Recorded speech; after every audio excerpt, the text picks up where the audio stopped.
And Really? if you would please stand and join me for the pledge. I pledge allegiance to the flag of the United States of America, and to the republic for which it stands, one nation, under God, indivisible, with liberty and justice for all. All right. Thank you and welcome. We will be short one. Jen had a conflict come up, so she won't be joining us tonight. Does send her regards. Then with that, Tori, would you mind leading our mindfulness and getting our heads Get our heads in the oriented? game. All right, so everybody just find a comfortable seat. You can close your eyes or find a spot to stare at, and we're just going to settle in. So take a deep breath in and breathe out. Sort of releasing where we've all come from. We're on the in-breath. And on the out-breath, we're sort of settling into being right here. And one more time, breathing in and breathing out. And we sort of settle into some regular breathing patterns.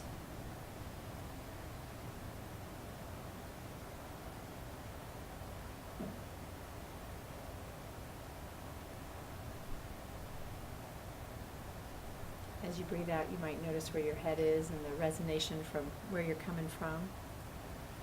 Breathe in some freshness to that.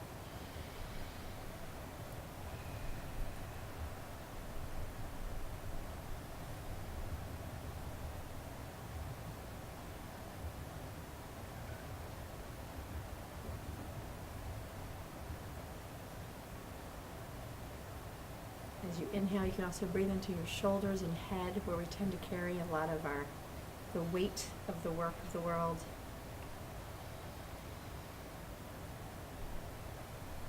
So focus on those shoulders as you breathe out, release.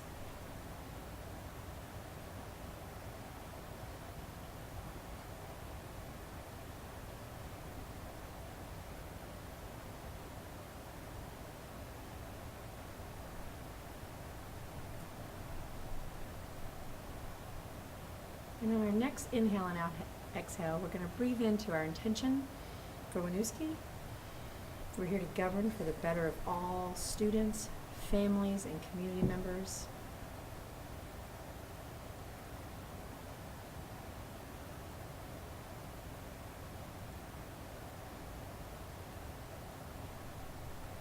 And on your next exhale, we can come back into the room.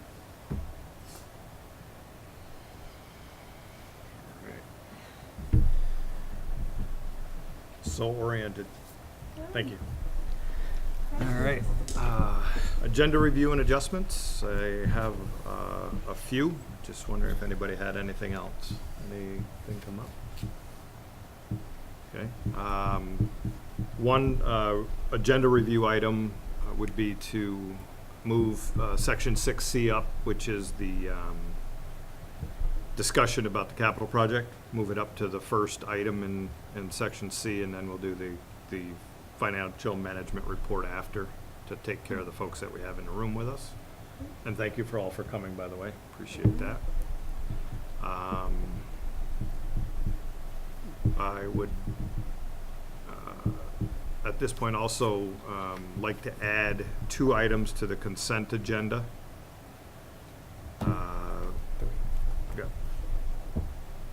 Oh, right, sorry. Two items to a new section F, which would be we have the hard copy of the ballot change for the ballot item for the charter change. We'll put that into the consent agenda. We already had closed on making that update. And then we're going to put in the budget schedule for FY20 budget. We'll put that into the consent agenda as well. The third item is under section C, where we already have a contract recommendation for Katie O'Brien, to add one to that for Deb George. We'll add that to section C. What was it? It's adding an LTS recommendation, a contract recommendation for Deb George to section C. So when we do the consent agenda, those will be in there at that. All right, Any other review items or adjustments? Okay, hearing none. Our focus on learning tonight, technology. Yes. Always a broad topic. Go ahead and kick us off. Yep. So I'm pleased to introduce our relatively new network administrator, Ron Mack, driving over there. And he is going to really focus for you tonight on the progress in infrastructure within the building that we've made technologically in the last year and a half, and a real juxtaposition of where we came from and where we are now, and then a finishing up at the end of some of the important projects that are on the horizon for us to continue to improve our technology infrastructure around the building and support student learning with the aid of technology. Ron. So as Sean said, you guys need to join the guys tonight. I'd like to start off by saying thank you to you folks for all your support for what we do, what we do. A lot's happened since I've been here the last year or so. Unfortunately, I can't cover everything. I'm just going to kind of give you guys some highlights of what has happened, some of the more dramatic things that are a bit more visual, just so you can see some of those changes and talk about some of the stuff that we do have coming up. And if we have some time, I have about a 2-minute video at the end that will kind of show you a glimpse of perhaps what schools will look like in the not so distant future with technology integration. So tonight, these are the kind of things that I'm looking to cover. Some of these slides we're going to go through really pretty quickly. Some of them require a little bit more discussion, but when I first came last summer, the first thing I did was kind of walk through the building and look at our server room closets, where our wiring was, what we had for equipment, to kind of identify some of the deficiencies or things that I was concerned about. And these are just a few of the things that I found in my travels around the building. A lot of those are already being addressed or in the works to be addressed in the next couple of years. One of the things here at the bottom was the 3 to 5 year plan.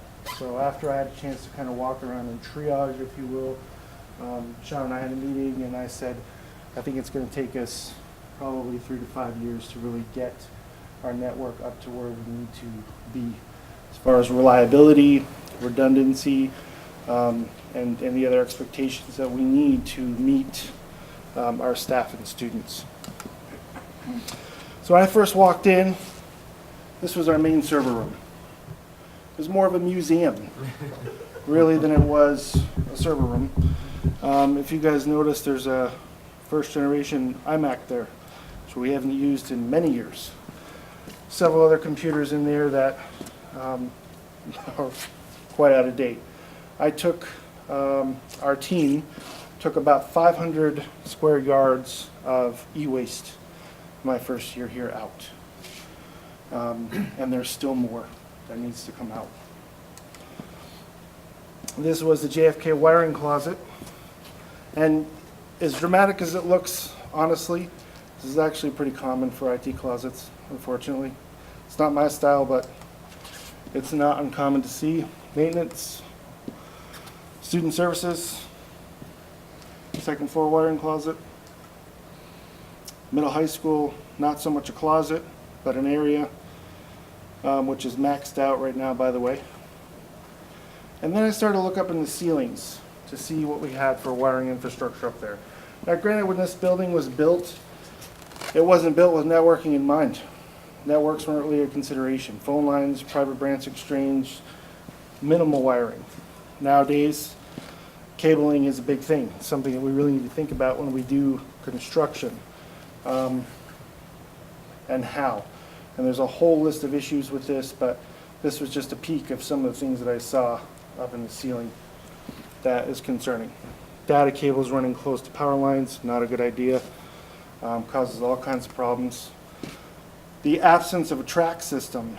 This is really what we should have, and when new buildings are constructed, they usually put in is a formidable track system so cables can stay neat and tidy and away from electrical and HVAC devices that would cause interference issues. So some of the other issues that we've had here, and being that we live in the world that we do today and cybersecurity, and we've got some pretty smart students here, access to our network and the components in it is important. And the fact that we don't want people that shouldn't be in there plugging stuff into our network. All of our stuff, for the most part, is unsecure like this. Some of these makeshift closets have the ability to be secured, but again, this building wasn't designed with networking in mind. So these were afterthoughts that were kind of put in to fill gaps as the network grew over time. Recently, we replaced all of our switches. That kind of happened before I came, I guess, 6, 7 months before I started? Yeah, 5. That was a pretty big expense. One of the things that concerns me right now is that all of our closets, for the exception of the main server room, has no cooling, has no air conditioning, air management at all. These things don't respond well to heat. The hotter they get, the worse they perform, the shorter their lifespan. We had a lot of problems last summer up on the second floor where switches were shutting off. Our UPSs couldn't handle it, and we'd frequently have to go up there, restart it, recycle it. It would run for a day or two, it would shut off. 10 years ago, that probably wasn't a big deal. Now it is, because these teachers depend on this network to do their lesson plans. So when it goes down, the phones blow up. One of the big issues that I saw on the server when we came in is what we were using for servers. And a lot of our servers are currently made up of desktop computers. Desktop computers are not servers.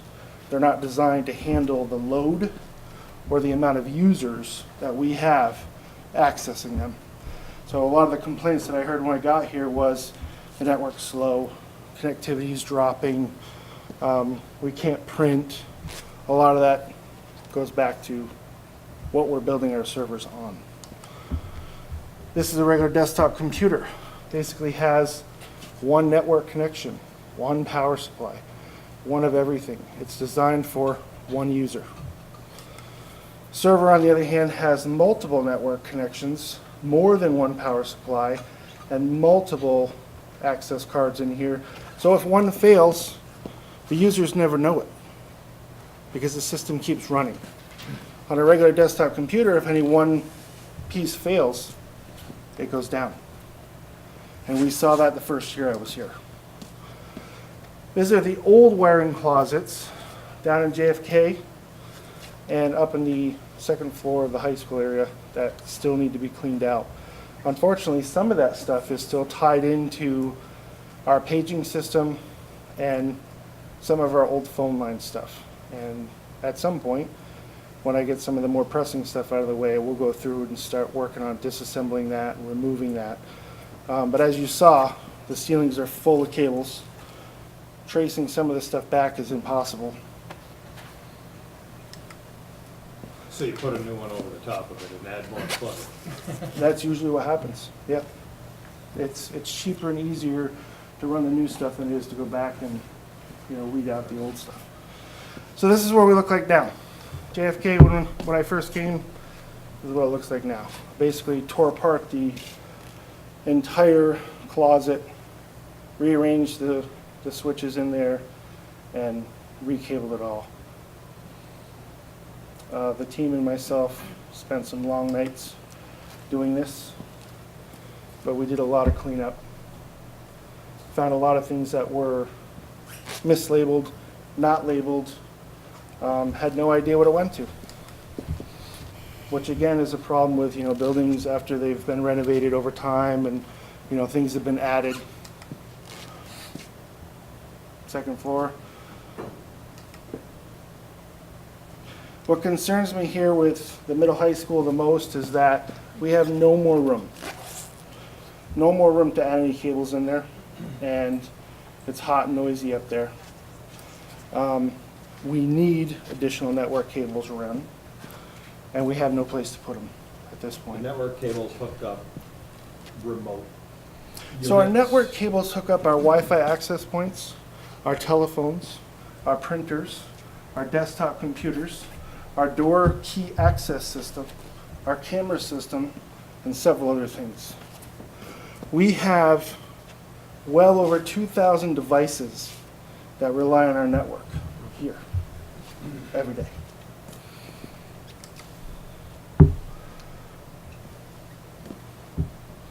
And I had a point to that slide. I don't remember what it was. Oh, yes. So this is what it looked like after we're done, and you can see all the desktop computers that we have here in this area, and working to switch those over. The first couple have been switched over, web to school. Our HVAC system now are on proper servers. I just purchased 9 more to get the rest of our critical systems switched over to servers. But this is a list of some of the things that we've accomplished And those 9 since will I've been here. phase out, sorry, Ron, those 9 will phase out the desktops. Correct. And put in a server. Yep. Everything goes well by the first of the year. Yeah.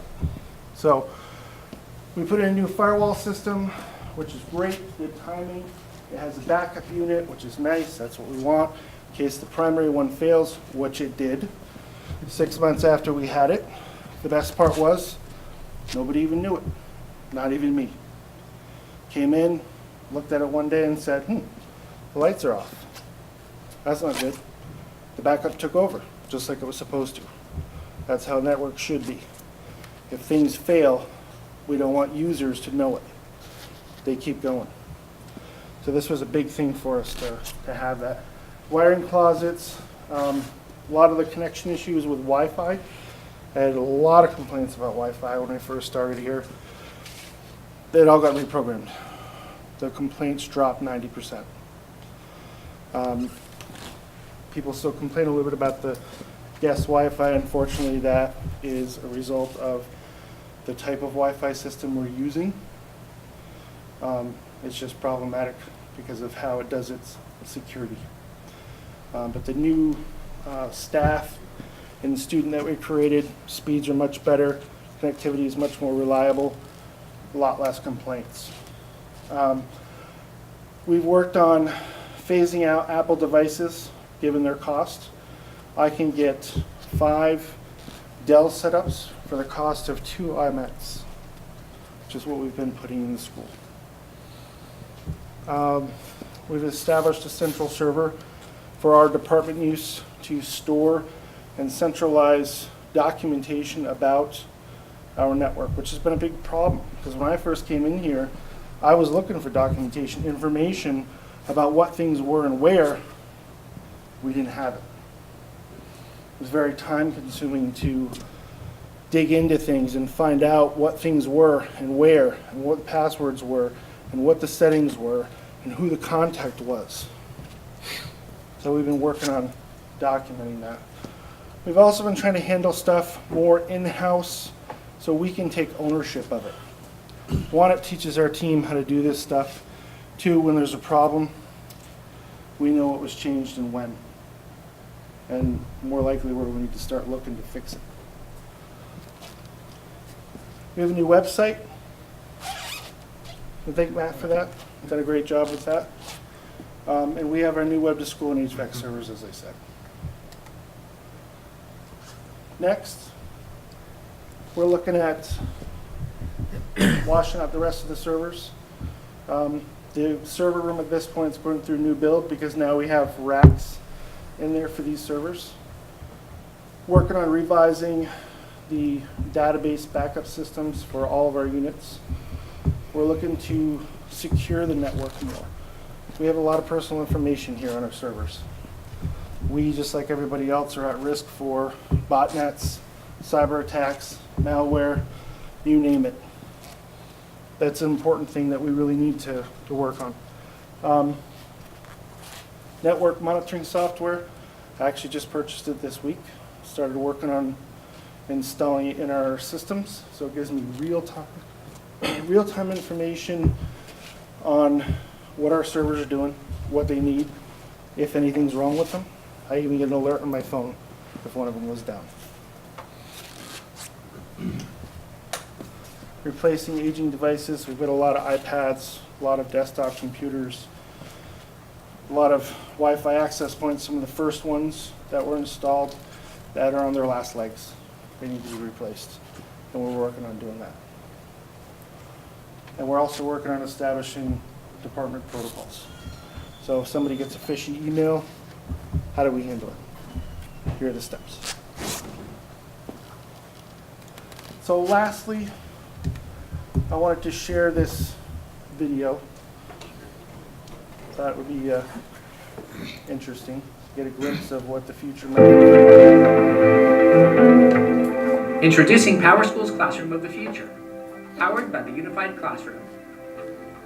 This virtual tour of PowerSchool's Classroom of the Future focuses on a third grade classroom in the middle of a STEAM standards-aligned lesson plan. At the center of this is the Unified Classroom, working with cutting-edge tech partners to deliver the classroom of the future today. Students begin their day by using a biometric scanner to take attendance. Welcome to PowerSchool's Classroom of the Future, which is processed immediately and sent to the administrative office.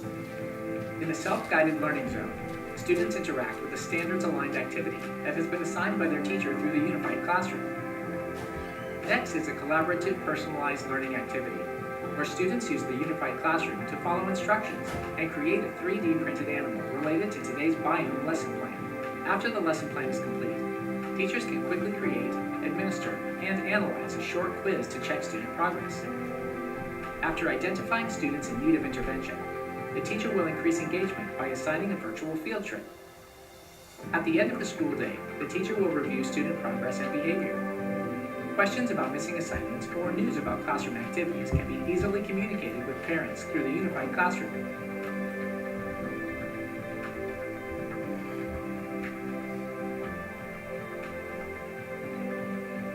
With the Unified Classroom, parents are informed, teachers can spend more time in the classroom, and students stay engaged.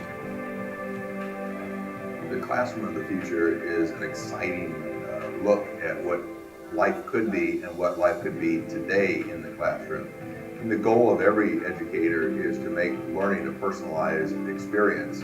And this finally gives you the tools as an educator to be able to do that.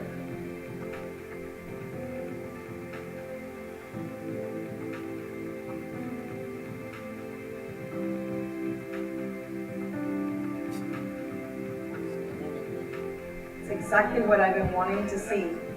Parents can truly find out exactly what's going on in the classroom with their kids. I walked through there with the eyes of my granddaughter, who was 6 years old, and I could see how she could become the problem solver and own the education that she's getting starting this year in first grade. Everybody talks about having systems in place, but nobody has one unified classroom experience in one system.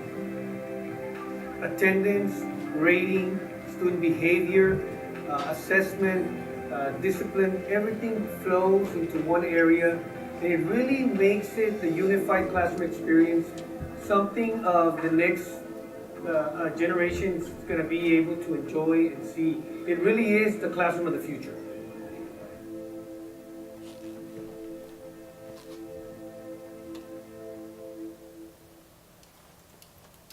So as an example, kind of a, what we're heading to for technology. There are some countries out there that are using facial recognition software to take attendance as people are walking to the front door, and it immediately reports to the office that that student has arrived.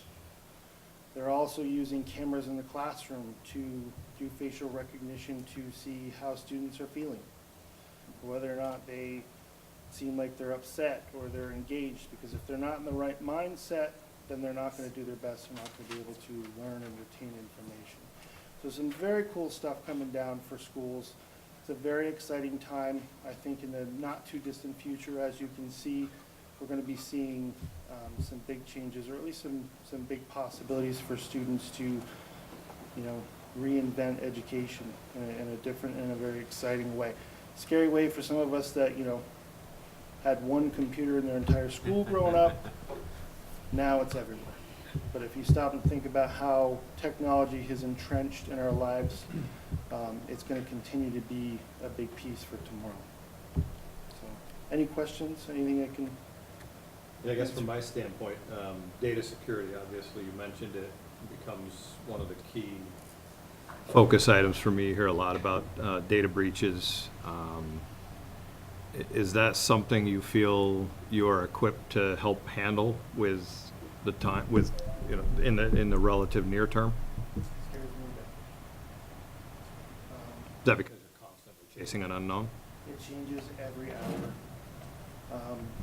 I worked in a place where we got hit by ransomware. It cost us 2 weeks of data. Luckily, our backups were good enough that we could revert back that far, but the infection had spread far enough through our daily backups and our weekly backups that by the time that we figured out what was happening, we had lost two weeks. Our firewall replacement was a huge step in the right direction for protecting our environment. Firewall is what protects us from everything outside in the world. Unfortunately, because of what we do here, there are some pieces that I had to open up that will allow students to visit websites, newer websites, that we need to be on top of all the time because of, you know, the injections that are being put out there by people that are trying to fish. I think there's more we can do, and we're working on that. Made some more steps this week. But to be honest, if it's connected to a network somewhere, it's at risk. Is there anything you need that you would consider urgent that you're not getting to? From a data security standpoint? No. That part's good to hear.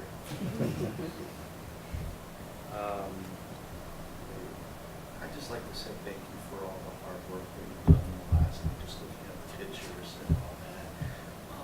It must not have been easy, and it is pretty impressive to see what you've done. And more importantly, what I enjoyed that I heard was you took pride in documentation, and there's a 3 to 5 year plan so that whatever can happen can be built upon, as opposed to what has been done before of stick work and whatnot. So your whole staff should be coming to do great work. Good done. Thank you. I will extend that. Yeah, pass that along for us if somebody's not here. Obviously, you know, Matt hears it, but just please pass it along. The server room was a 16-hour day. Wow. It was very long. When Matt and I left here just before midnight. But the team's done great. I couldn't have done this stuff without their help, that's for sure. And I wouldn't be here if I didn't really enjoy what I do.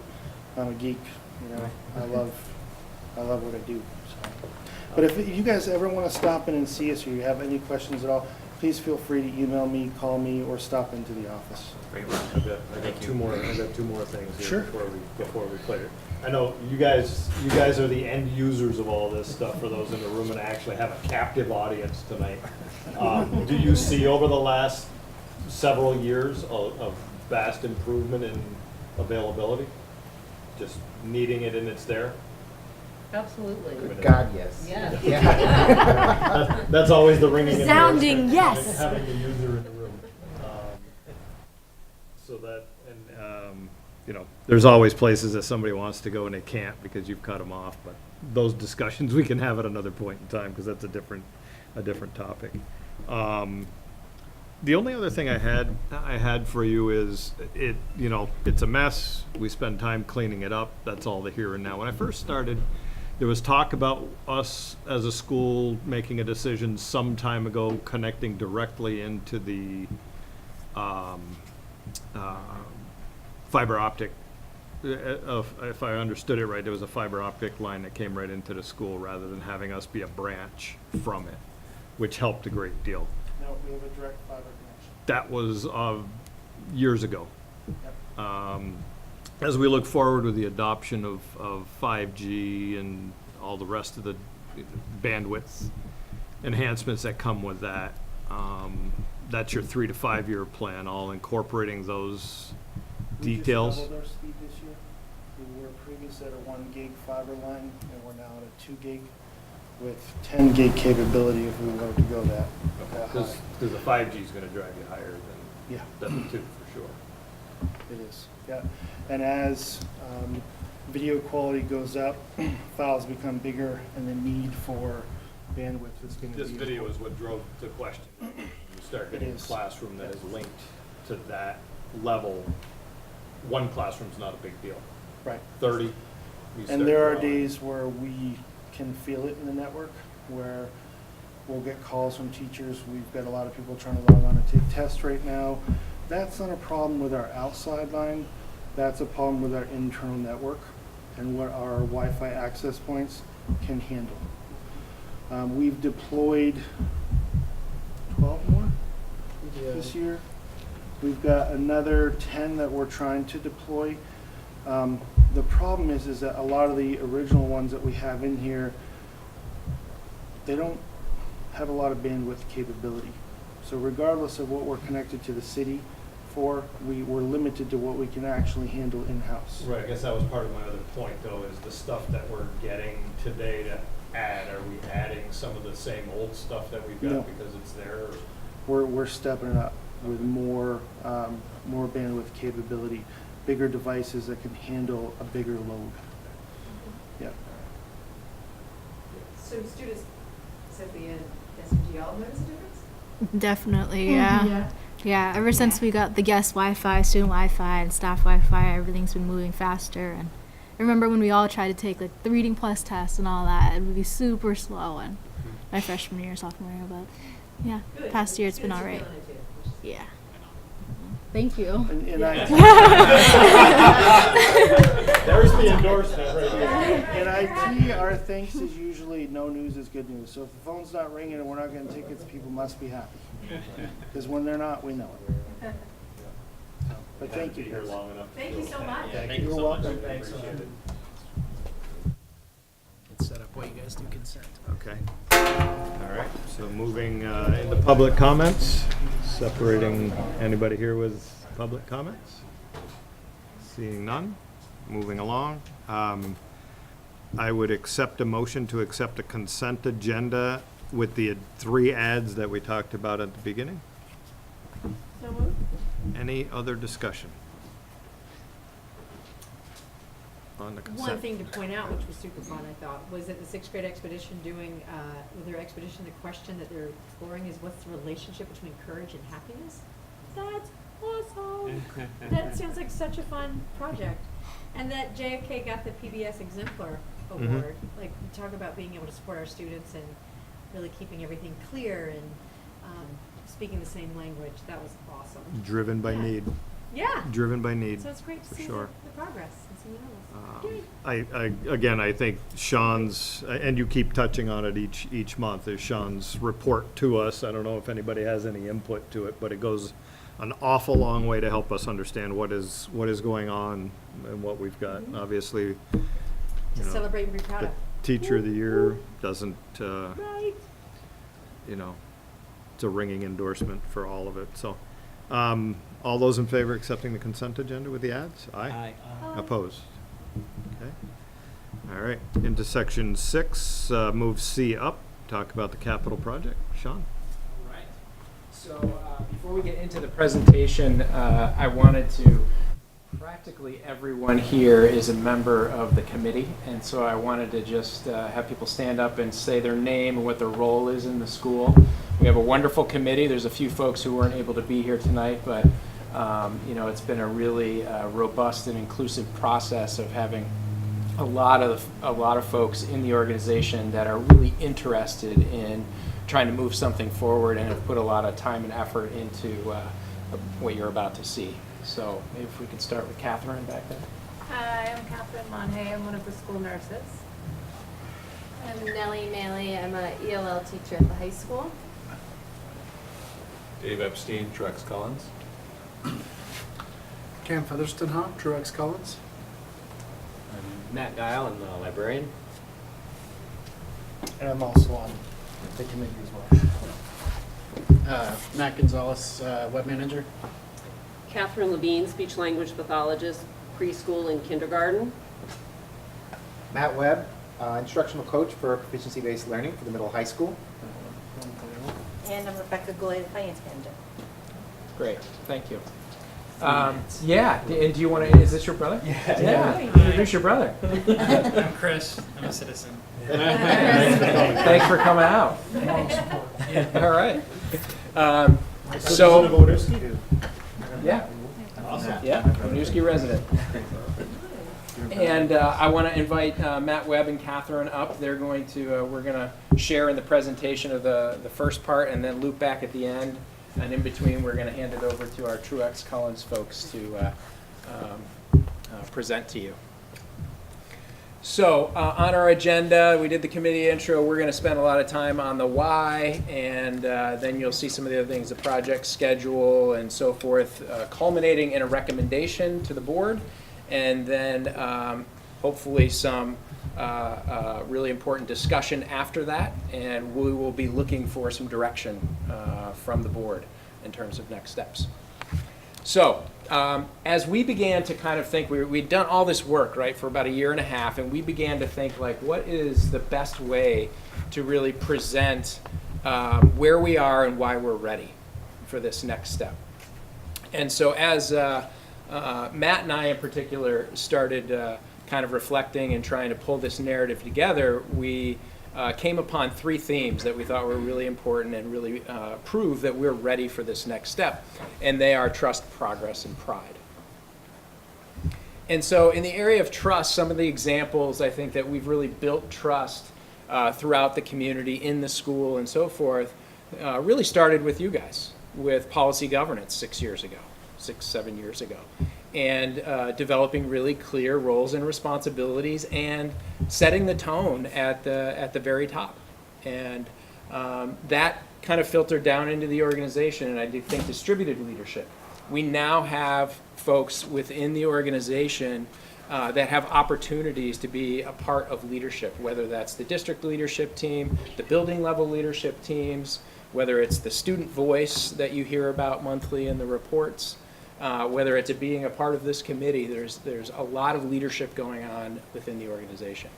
And then relationships. You build trust, and that was really one of our big efforts in the first few years. Was we knew if we wanted to do this work and change, improve the climate, and continue to grow the culture, you got to build those relationships.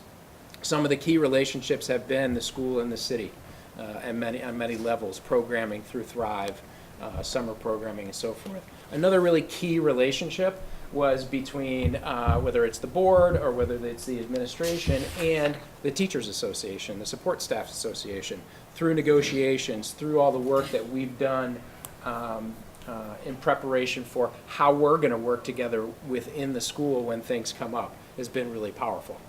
And then I think one of the ultimate litmus tests, right, are budgets. And you have passed, for the most part, resoundingly in the last 10 years, except for that year of 6 votes, I think we made it by, 10 years straight. And that builds a lot of trust across our community.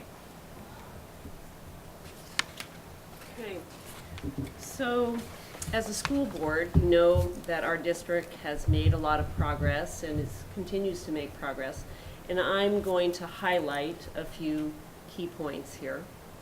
The first one, teacher retention. We had 100% teacher retention in the JFK Elementary this past year.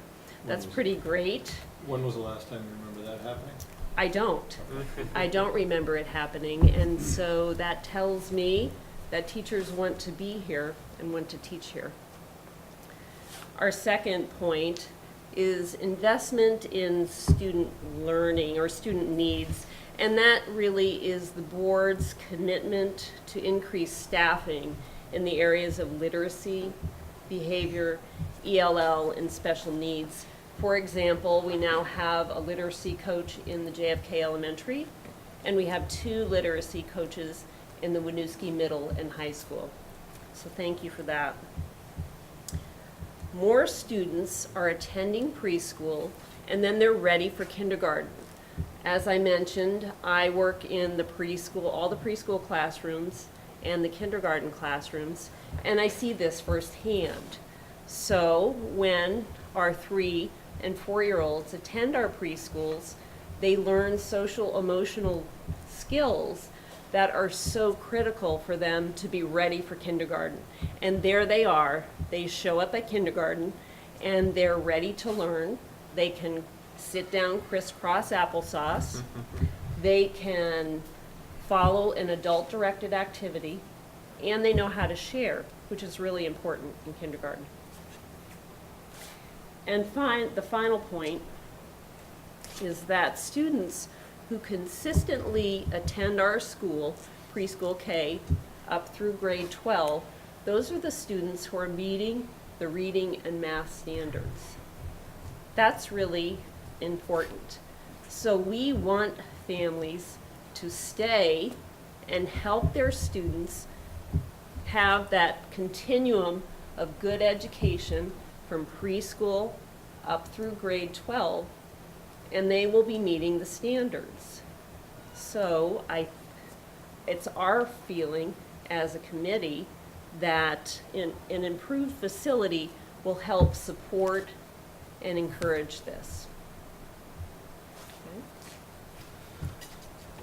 So, what happens when you build all that trust? What happens when you make all that progress? People start to feel pride in where they are. People start to feel pride in the district. I am terribly proud of Winooski. I've been here, this is started my 10th year, and we've done so much, and we've worked so hard, and it's starting to show. Used to be we were just proud of being the scrappiest district around, right? But now we're getting recognition from other people too, right? Our board has been recognized for governance and policy governance. We've had our student Rainbow Chen, who's been on the State Board of Education. Our Teacher of the Year, Tom Payer, for 2019, comes from right here. We've had folks win the Senator Sanders essay contests, and we have our business students regularly come in the top handful of students in the state. Students put themselves out there for Winooski's Got Talent, and I can also think of in the high school we have community meeting where students will get up and dance on the stage, multicultural dance and sometimes American dance, hip hop, in front of everybody. I don't know if that happened in your high schools. That never happened in mine. But to me, that's a mark of all the pride that there is. And one other thing was really illustrative of this. We had Spirit Week about 2 weeks ago. And a group of students came in on Sunday evening with a teacher, and there were green streamers from wall to wall all the way down the hallway. There were like these things hung that had like little glittery things hanging down. There were paper soccer balls and just decorations all over. And I think when most of us teachers stepped up onto the second floor, we looked and thought, oh boy, how long is this going to last? And some teachers, especially folks who've been here 10 years or more, know that there used to be a point of pride in like ripping things down, right? And that's how you make your mark. But what actually happened is those crepe streamers didn't start falling down until it got so humid that they were sagging and people couldn't get under them. That's what it took to bring down the pride. So one of the things I think we're starting to see is that students have stewardship for this building, just as you do, just as the staff does. Students are beginning to take that role, and I think it's showing some readiness for a facility that would mirror the kind of pride that we're starting to see. So these are a lot of our strengths. What are some of the challenges that we're facing right now, for now and also for the future, that we can address thanks to all these strengths? Right now our existing structure is overcrowded even for the students we have. We don't have to add students to the school for things to be in crunched conditions. You guys, are you guys pretty well aware of that? Have you reviewed a lot of the different situations? Yeah, so in the ELL situation, right, we have a newcomer classroom that's in the old elementary faculty room. It is probably less than a third the size of a classroom. For special ed, we've got the speech language pathologist, actually Catherine, her office is the old athletic director's office. We've got in pre-K, we have the office for pre-K is in the old paint closet in the old wood shop area. I think they cleaned the paint out, but that's what we had to resort to. There's a waiting list of 40 for our preschool. We don't have enough classrooms to accept all of the early learners that we want to, that we need to, so that we can have those great readiness for kindergarten numbers. The SRO works out of an old paper closet. The high school, when I started here 10 years ago, had 4 more classrooms dedicated to it, but as all the needs have branched out, rooms have had to be repurposed. And so now we have times when there are no extra rooms available, and if we wanted to add an extra class, it'd have to be held in the library or on the lawn or something. So, the good news is that there's been a lot of stewardship, not only by the students, but also by the faculty and administration. We have economized the heck out of this building. I don't think you could find a corner in this building that wasn't being used, and if you find it, you should let us know, because we've got something that can go in it, okay? The second clear bullet point there, we're a little bit concerned about opportunities for students who want to, for families who want to make their lives in Winooski, for kids who want to really be able to explore beyond the core, beyond a lot of the interventions. We want to be able to have the space for the arts, for athletics, for health, for science and technology, for group meetings as teams, for more collaboration. And we don't have those spaces now. But those are things that might attract families to Winooski who want their kids to have individualized, specialized, or small group activities for their kids. And then the final issue is that if we were to get more students, we have nowhere to put them. We will just continue to get more crowded. Catherine's going to tell us a little bit about the possible enrollment numbers. Okay, so what you see in front of you here is a projected enrollment, bar graph that's put together by the New England School Development Council. That's the NESDAC. And they put together data summaries like this for schools and have been doing it for over 70 years. They're a very good source for this kind of information. So if we look at this gradual trend that reflects our demographics over time, we start at 2017 at a little under 900 and then go up to 2027 to a little over 1,000 students. So I'm going to break it down a little bit more. If you look at the number at the top of each of the bar graphs, and if you do the math, sort of the difference from each year, it's a projected average increase of 12 to 13 students per year. So let's start in 2018. So in 5 more years, in 2023, there will be about 60 more students projected. And then in 9 more years, at the very end, 2027, there's a projection of 129 more students. So how did they come up with this information? I'll give you a little bit of background. NESDAC looked at historical enrollment, aligned that with birth rates, and then based projected enrollment on a multiple number of elements here. That included estimated number of births, birth to kindergarten relationship, building permits issued, and then also the opt-out student numbers, students that wouldn't necessarily be here because they were enrolled in a private, homeschooled, or tuition situation.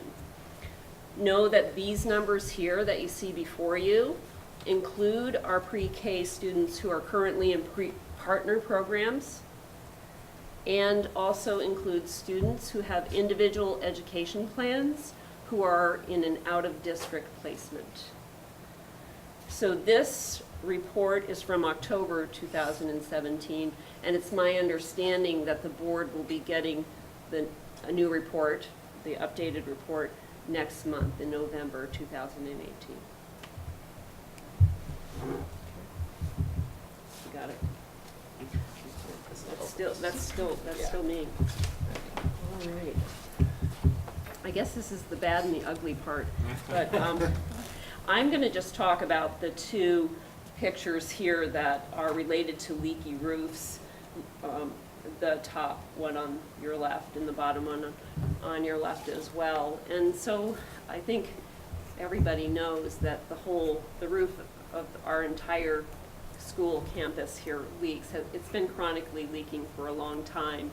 And, you know, there are just some pictures of soaked and stained, you know, ceiling tiles is what we call them, right? And then some do break and they fall through. And then this other picture on the bottom is a bird's eye view of a repair attempt up on the roof.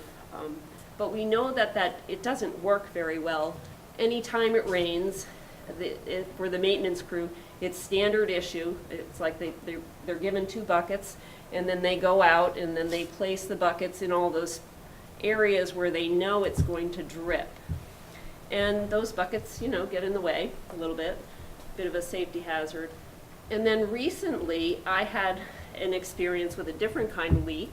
So my office is right outside the cafeteria, and it has a little hallway. And one day I went out and the water was just coming down the wall like a waterfall. And so we couldn't get a bucket under there because it just kept coming down. And then we went on the other side, which is the hallway to the superintendent's office, and it was doing the same thing. Just kind of coming down like a waterfall. And then it just grew to about 6 feet in diameter. And then it happened to be the time when all the kids were going in and out of the cafeteria. So we were trying to route middle and high school students around there in a safe way because they're just looking at their phones or each other, you know, and we're saying, come, please be safe and all of that. And then, of course, the little children that I was trying to work with in the speech room were very interested in all of this because they could look and see worker guys and gals. And also, you know, they just thought it was a fun thing, but it did interrupt the day. And I really actually had to just wrap it up and say, I think we're all done here. And I had to let the men continue to work. So that covers the leaks. An example from the middle and high school that I've experienced. A couple of weeks ago, again, 2 or 3 weeks ago, we had some pretty hot temperatures. Summer came back with us for a few days, and it got pretty humid. And on a whim, and especially because I had been part of this committee and was curious about the ventilation piece, I went around and looked, and all of the rooms on the second floor were above 81 degrees. The hottest that day was Mr. Litt's room, that was 87. And the rooms on the south side were much hotter than the rooms on, well, it was all pretty hot, but you know, the hottest rooms were on the south side.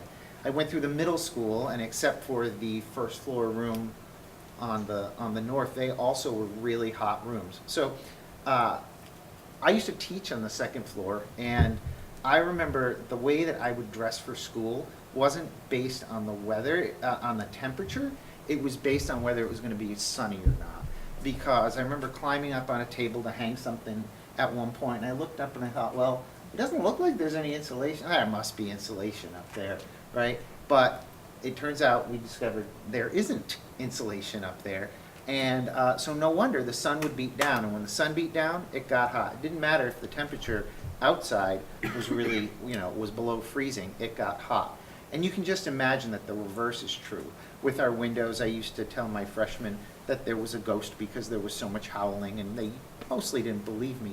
But we've got a lot of places where there isn't insulation, where there isn't tightness, and it affects the kids, right? It affects us, and not just because people feel kind of cruddy when it's like that, like it's a trigger in our mind to take a siesta. It's because we can't do the kind of creativity and critical thinking that we want kids to be able to do. We can't do our best work or expect it of kids when we've gone into survival mode because of the weather. And here are some pictures of our aging infrastructure, you know, an electrical panel and then some plumbing things. It's just really to show you that these things have been here since the 50s, the 60s, and the 70s. So they're kind of like the golden oldies, you know, there they are. They're still working, but they are old. All right, I love this picture. I love this diagram that shows the history of the district. And when I first looked at it, I thought, what on earth do we have going on here? It's like a crazy hodgepodge. It's like a snake of hallways all over the place. But the more we talked about it as a committee, we realized that actually this is a testament to something pretty amazing.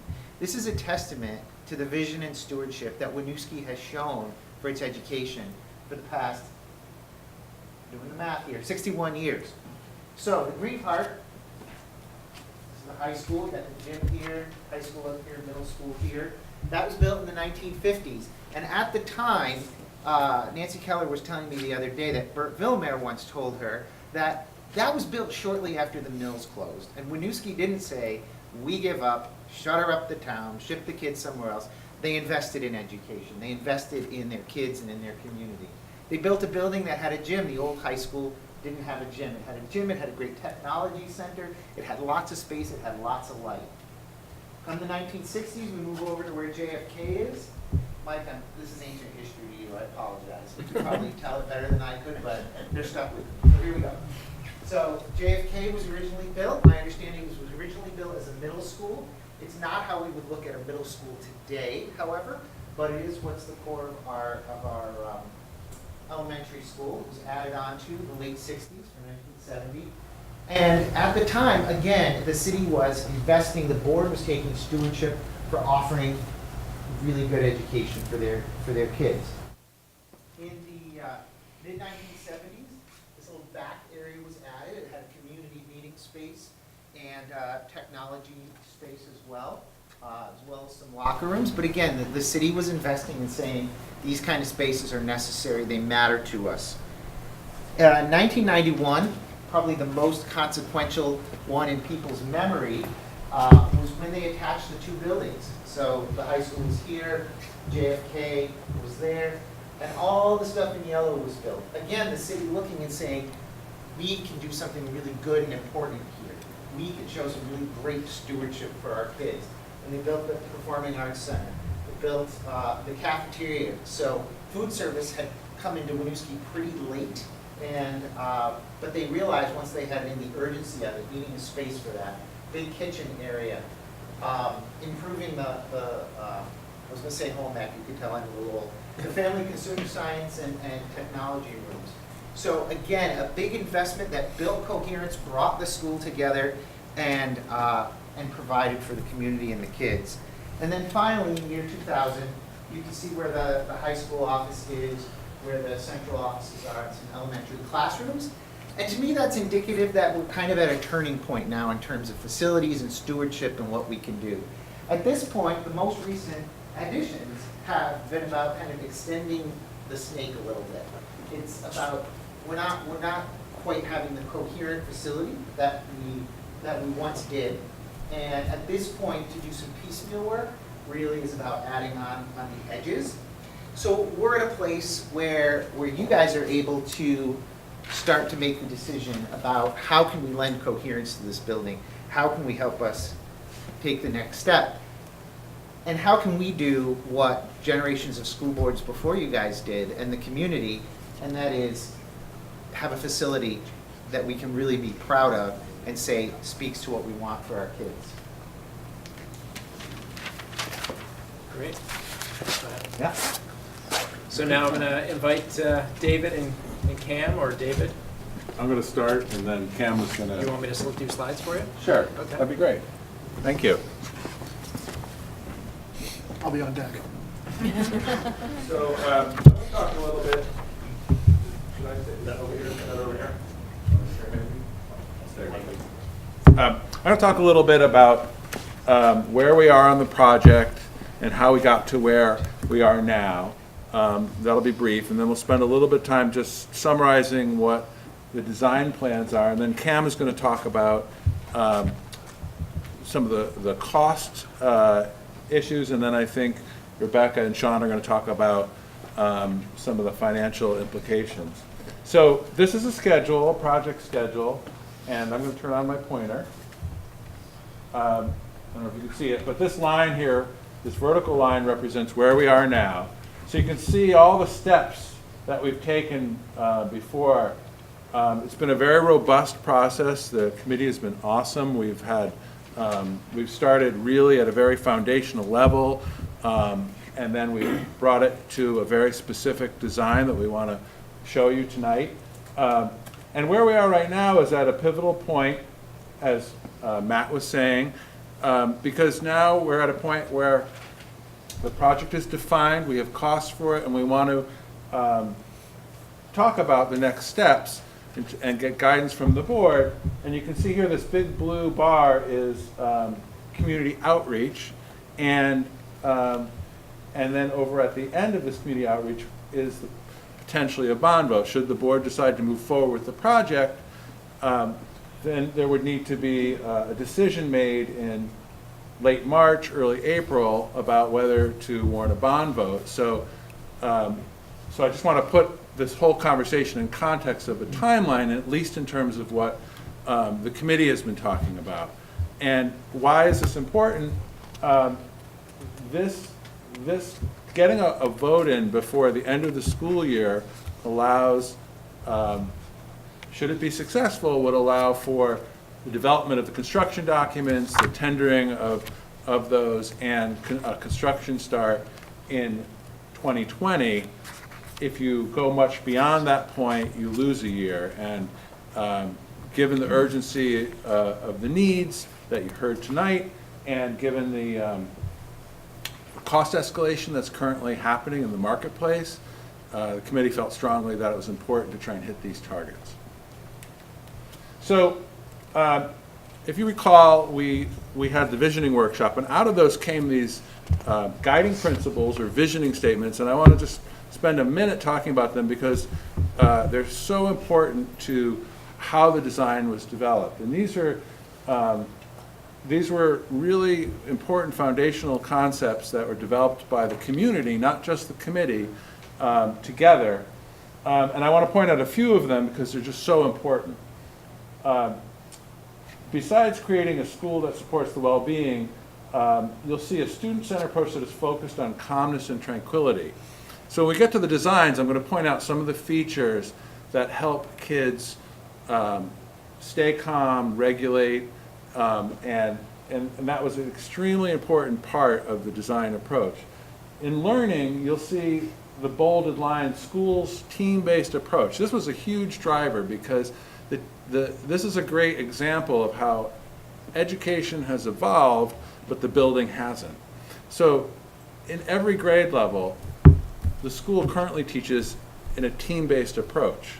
And the teachers work together, there's support people that work with those teams, but the building doesn't support that. So you'll see in the design what we call classroom pods around a common area with support spaces built in everywhere where we built new, and even in some of the existing spaces, we've tried to create those spaces. So that was a big driver. Then, and under engagement, we're talking about a welcoming learning environment that promotes community integration with an access to a variety of services. And I think you'll see that in the design as well. The idea is that that this is a community center as well as a school. When you come into the building, you should have ready access to a variety of services like the community liaisons, to the middle school and high school admin, to the health office, and not have to search throughout the building and do so in a welcoming environment. So we started with those big concepts, then we looked at how would the building be organized to support those concepts, and you could see here the entry in the middle of this diagram, and all of those kind of yellow circles are things like school store, wellness center, ELL, central office, all located off of the entry, as well as the middle school and elementary admin. Next slide, please.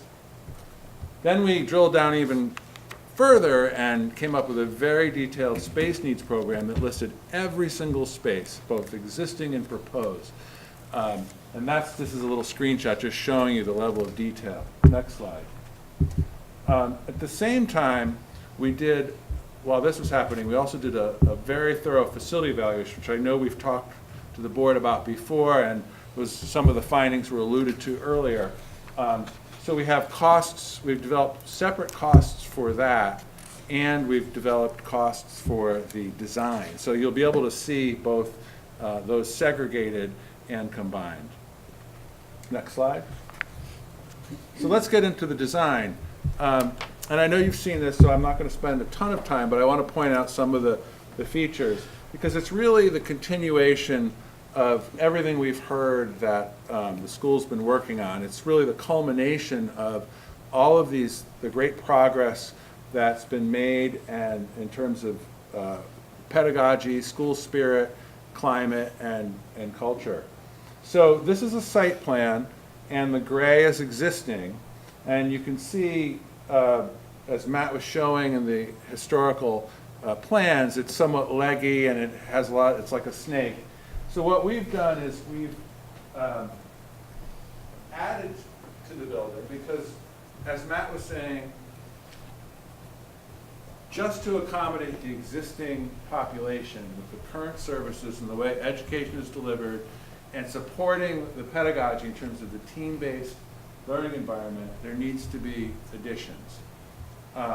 There's also, the size of the additions was also driven by the NESDEC projections. So there's two factors combining to require additions. And what we've done is this is a middle school addition, this is an elementary school addition, and we've completed those loops. So now we've created these communities at the different levels that are circular, more like a donut with courtyards in the middle. And then there's expanded services at the front entry, and then a new cafeteria. One of the things that we heard from day one was the need for, can you go to the next slide, please? Was the need for a second gym. So there's two options we want to show you tonight. And the big differences between those two options is where the second gym is located and where the Performing Arts Center is located. So in Scheme 1, which you're looking at, we've converted the existing cafeteria into a gym. And we've built a new cafeteria on the back here, and we've expanded the existing Performing Arts Center in place, which is going to be tricky, but we think it can be done. The other scheme, I'll point out the differences there. All the other aspects of the two options are similar. So in both options, you have a middle school addition here that's in the red, and then an elementary school addition in the purple, and you have an addition in the front. Additions in the front change slightly. The features of both designs are, you see the way the classrooms are clustered around a common area? That's what I was talking about the team-based learning. So this is a team, this is a middle school team, and it's clustered around a common area. This is a science room. You've got two of them with support services in the middle. Same thing happens at the elementary level. And these light purple and dark purple areas are, we've created teams within the existing space. They're not quite the same as the new additions, but they have all of the same features in terms of the kinds of spaces. Now, I was talking before about spaces that help with calmness and tranquility. One of the things about the cafeteria is that it'll be subdividable, so you can break it down into smaller spaces. So high school students don't have to be next to preschool and kindergarten, and we can cut the noise down.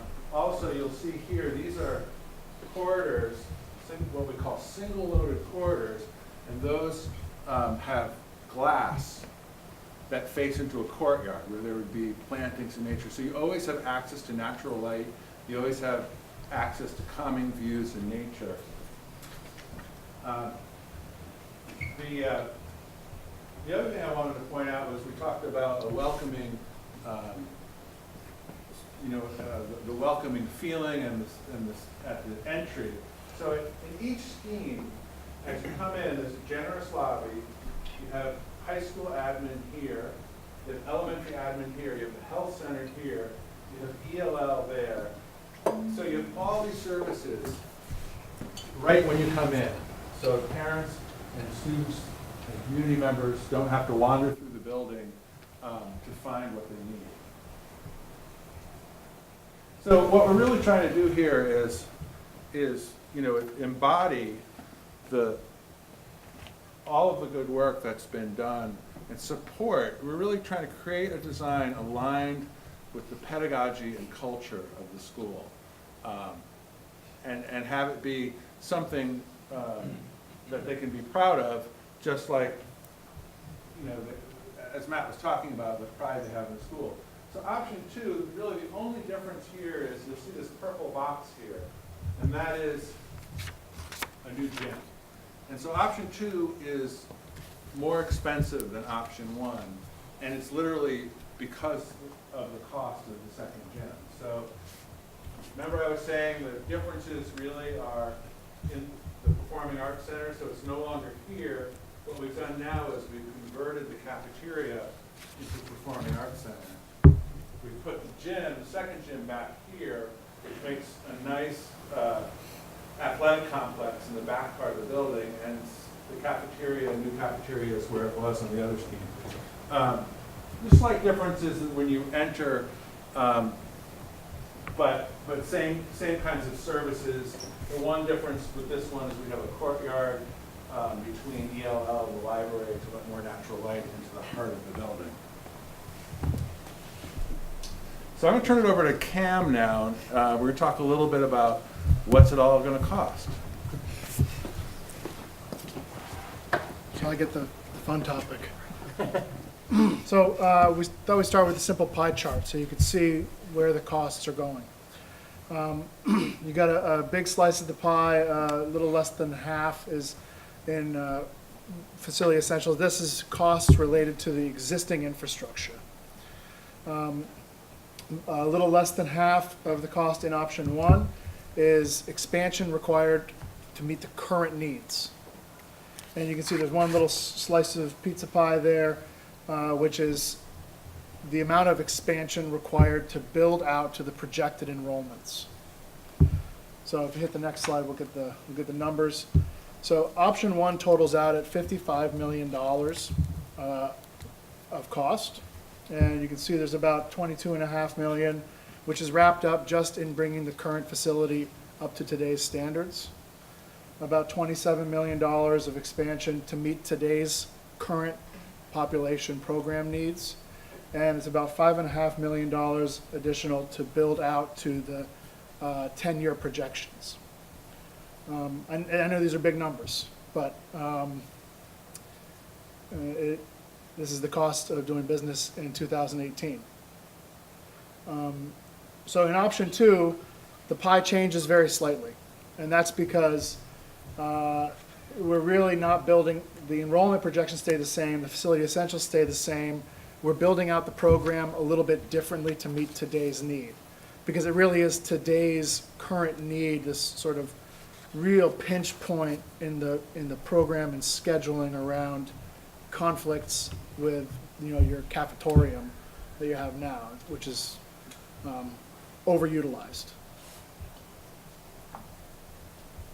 So I think we can go to the next one. This is a screenshot of a summary budget for just the facility cost, the facility evaluation costs for the existing infrastructure. You can see we've gone through a lot of things, electrical and lighting systems, mechanical systems, plumbing, structural, some site, civil stuff, and then what we call architectural needs, which is pretty much everything else. It's roofs, cabinets, flooring, all the various spaces.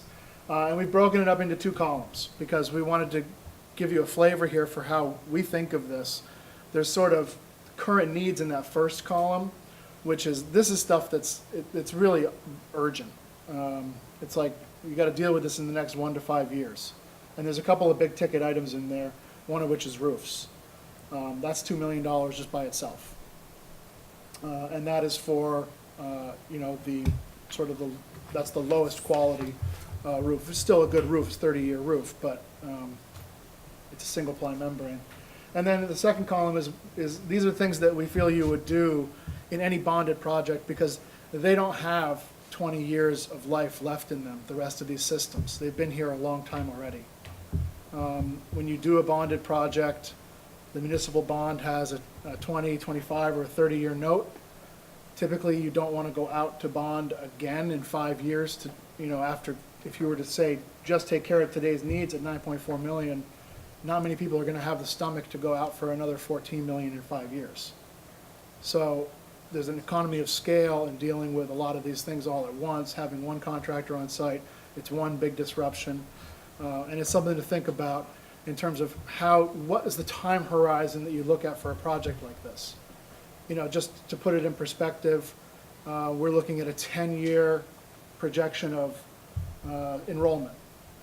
We're looking at a 25 or a 30-year municipal bond that gets paid off.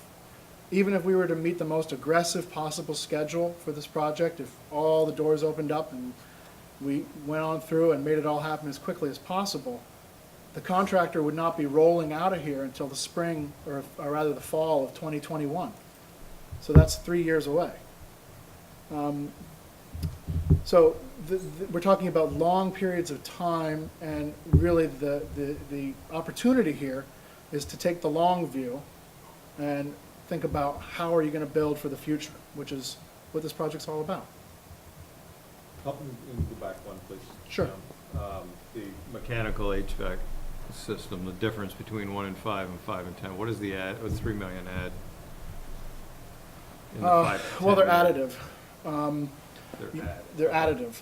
So what it is if you told us today that, you can only meet the very basic needs for whatever reason, you'd have about $1.5 million worth of upgrades that are just absolutely have to happen. It's things like there are 70-year-old air handlers in the gymnasium, which are partially operable and very difficult to maintain. And they're 70 years old. I mean, these units have maybe a 20-year lifespan when properly maintained.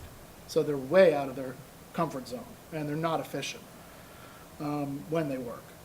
So the $1.5 million is what you'd have to spend if we weren't here telling you all the other stuff.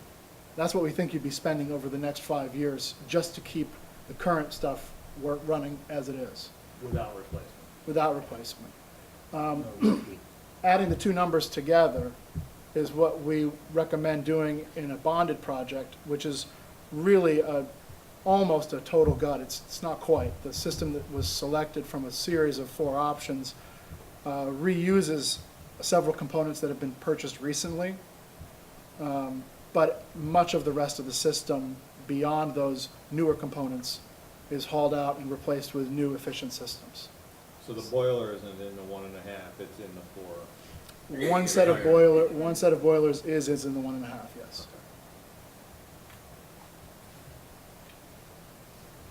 Here's a little graphic that we put together to sort of explain where the money goes and comes from, where the costs are in the additions. So just to, for instance, area A1 is the new middle school. To build that chunk is about $11.3 million. To build the expanded elementary school, that area A5, that's $9 million. Building this new front entrance to expand services at the entry is about $4 million. You can see option 2, which is adding the second gym, that's about $2.7 million. And then we looked at what are the costs of renovating the discrete areas in the existing facility, because we're moving program around. Like in that area R12 back there, the one in the R12 arrow that points to the upper left, that's where there's a break room and some offices and also the community liaisons. That area would be repurposed in the redesign as part of the team spaces for those pods of classrooms near them. So this just gives you a flavor for where all the components are in the design portion and the additions. So I'll turn it over to Rebecca. To me. Oh, to Sean. Rebecca just did all the work.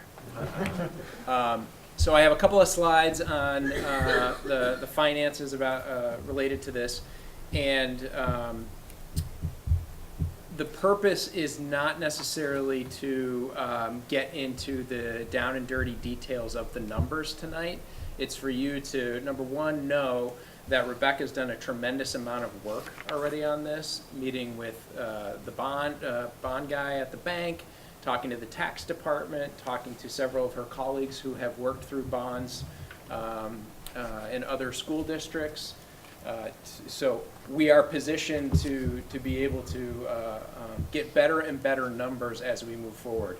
You're also familiar with our education funding formula, which is uncertain at best, which makes it pretty difficult sometimes to project some of these numbers, so you'll hear some disclaimers. But first I wanted to start off with the idea of financial stewardship, and in the past 10 or so years, you know, we have made some ground. You know, it used to be about 10 or 11 years ago, we weren't too far from the average per pupil expense. And this is for organizations, K-12 operating, that are similar to us. So this isn't all schools across the state, some that are spending $19,000 and $20,000. This is organizations that are similar to us. And so we were there at just, just under $300 off kind of the middle. And then we started losing ground, and in FY14 we were $1,500 off of the average of like organizations, and we've started to make some ground back and really invested in that. All the while, we have remained in the bottom quarter of spending. So that's just some context of kind of the waxing and waning of some of these investments over time. So to look at a bond, instead of putting a bunch of scenarios up for you, I wanted to just give you one with the numbers so that you can understand what it would look like, and then if we get further, and if and when we get further in the process, we will start looking at more scenarios. This is the assumptions of a 30-year bond for $50 million. Okay? And so on the left-hand side, you have the years, and you'll see in the middle there, you have FY 23 through 48. So we did a big chunk that would be very similar. And then we made estimates on what the property tax impact would be in the second column for folks who are paying primarily based on their household, the value of their home of $250,000, which is pretty close to an average in the grand list. And then the last column is the income for folks that are at about $50,000 and that pay their taxes based on income. So help me break down the difference between the two columns from an income standpoint. So the What would income put you tax, in on the right, there's a cap that is developed each year. Typically, in the past few years, it's been around 2.3 or 2.4% of your income. So that's how we're estimating that. In the middle column, somebody would be in that column based on what criteria? If most of their taxes, their tax bill was derived from their home site value. Which puts them, because of an income level that drives them, and that income level is where? It depends. So that's where this gets uncertain, right? Because if you have a $250,000 house, but your income is, for whatever, it's $60,000, you're still going to be eligible for some income sensitivity. So that's why it's really hard to figure out individual numbers like that. And so that's why the asterisk at the bottom. This assumes no income sensitivity for anybody right now, except, there's kind of some built-in if you are under that 50,000 or 47,000. And then we're also assuming, because we have to, that we're working with a similar equalized pupil, the CLA, the budget, the revenue, and the yield for right now, knowing that those things are going to change, but we needed some constants to build these numbers right now. So, and I think this next slide might help a little bit. The latest and greatest tax data that we have is from 2016. And so you'll see that Winooski residents filed just under 3,200 tax returns, and a little over 1,200 of those received pre-rebates with an average of just under $1,500, and then 318 people received renter rebates. So you can make some forecasts that about half of our folks are receiving some degree of income sensitivity. I would argue, based on other things that we know, that it should be higher than that. Why it isn't could be people maybe are not filing for it or filing the proper paperwork to receive it. But this is the data that we have from the tax department. Do you want to add anything to that, Rebecca? Did I do all right? Okay. So instead of leaving you with 50 millions and tax impacts and everything, we want to loop back to why we're really doing this, and knowing that we need to cope with all of those aspects, but just really putting at the heart what's most important about this. So we've thrown around certain concepts, right? But as we throw around, they're really important. The idea that we build trust so that we could make progress and we could instill pride. And another word that I've heard come up, not just from me, but from Sean in particular, is the idea of stewardship, taking care of things for the future, providing for the community, being good custodians of the district's resources and the needs of the community. We're kind of ending with the idea that space can create pride and that the environment matters. I don't know if Destiny, you might remember, Sophia, I don't know if you would remember, a couple of years ago, some folks from the city came to community meeting. I think it was the last one of the year. It was like in May or June. And you know, there's the bond on Main Street. You guys know about that. Do you guys know about that, right? How the city's gonna reconstruct Main Street. And so everybody knows what Main Street looks like, and there's power lines everywhere, and like the roads are really wide, and there's not a lot of trees, and they put that slide up there, and then they said, if we, are you remembering this or no? Not really, no. That's fine. But they put that slide up there, and then they said, if we pass this project, this is what it would look like. And they put up the slide that had the power lines. There were no more power lines.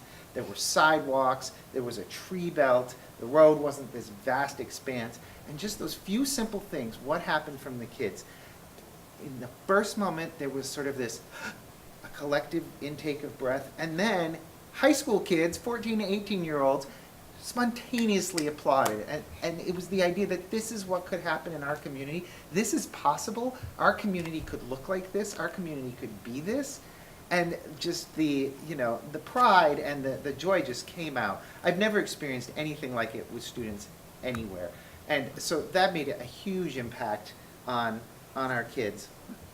So we're going to finish with a little video that underlies some of these, underlines some of these concepts, that space can create pride and that the environment drives behavior.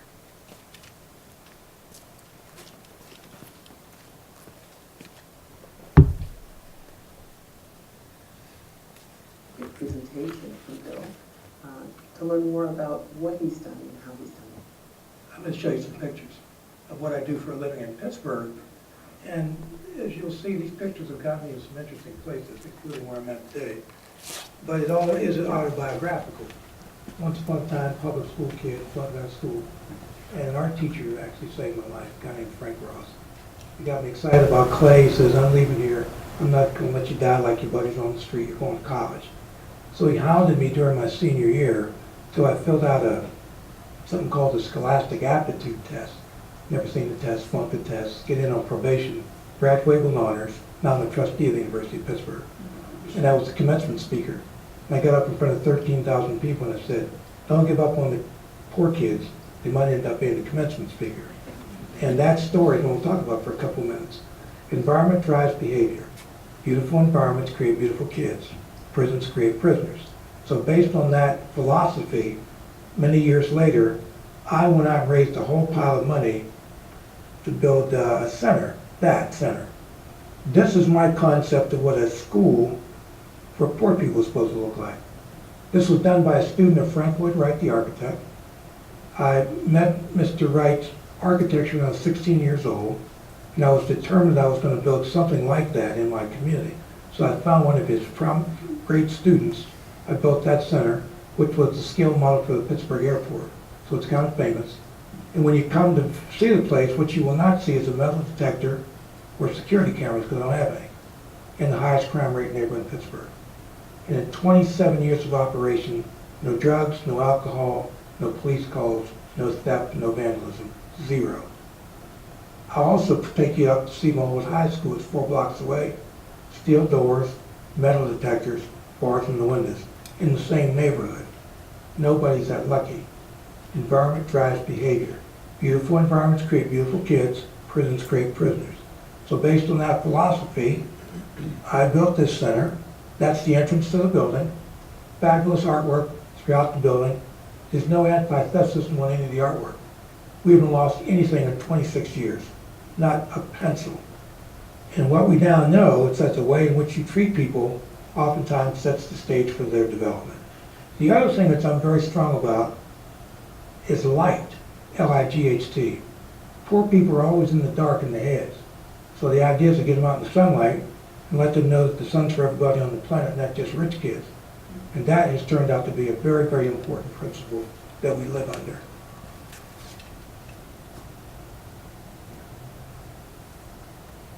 That's our kitchen. I promote Heinz ketchup wherever I go in the world.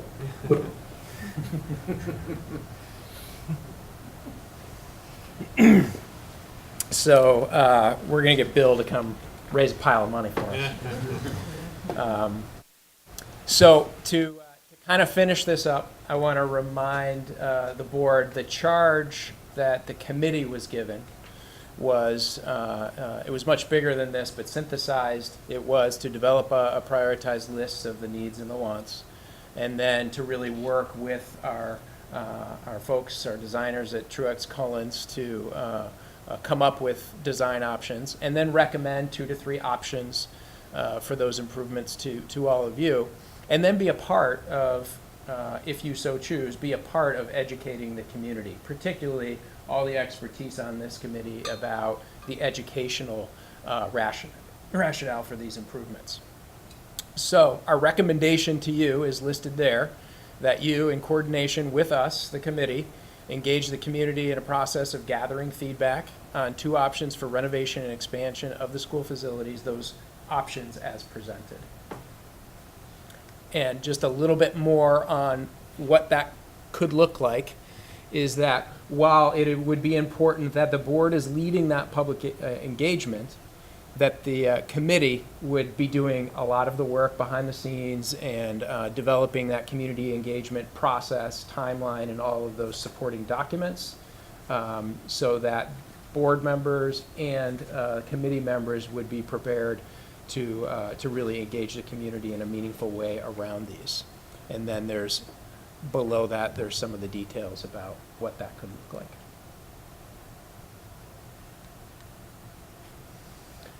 So we would ask the board for some discussion, and I guess I'd ask if maybe Cam and Dave could come and join us at the table, and I'll come back and we'll have some discussion, some Q&A if you have clarifying questions to start, and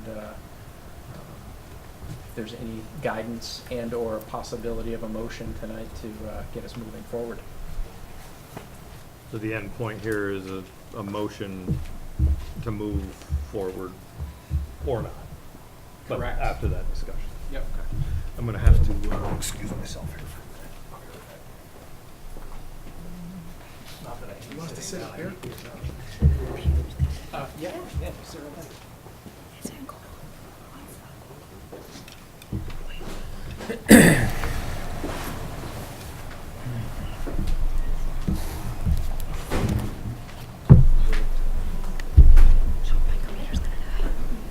You guys want to start a discussion, or do you want to wait for him?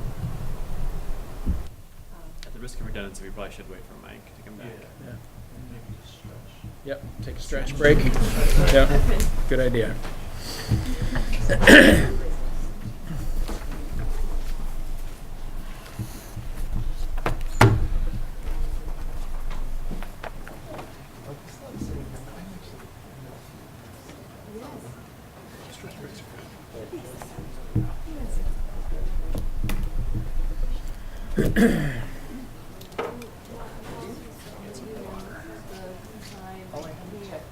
No, it's just that I couldn't do that. Figure out the block.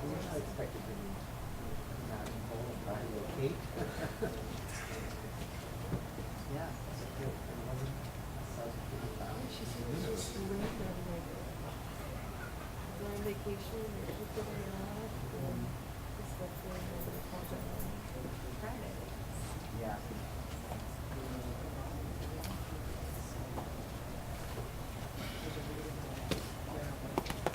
Right. We don't have any of the college, no, Springs.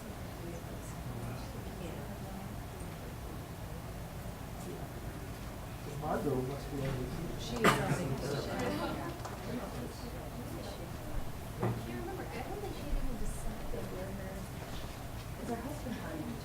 Took a stretch break. What's that? We took a stretch break. This time. I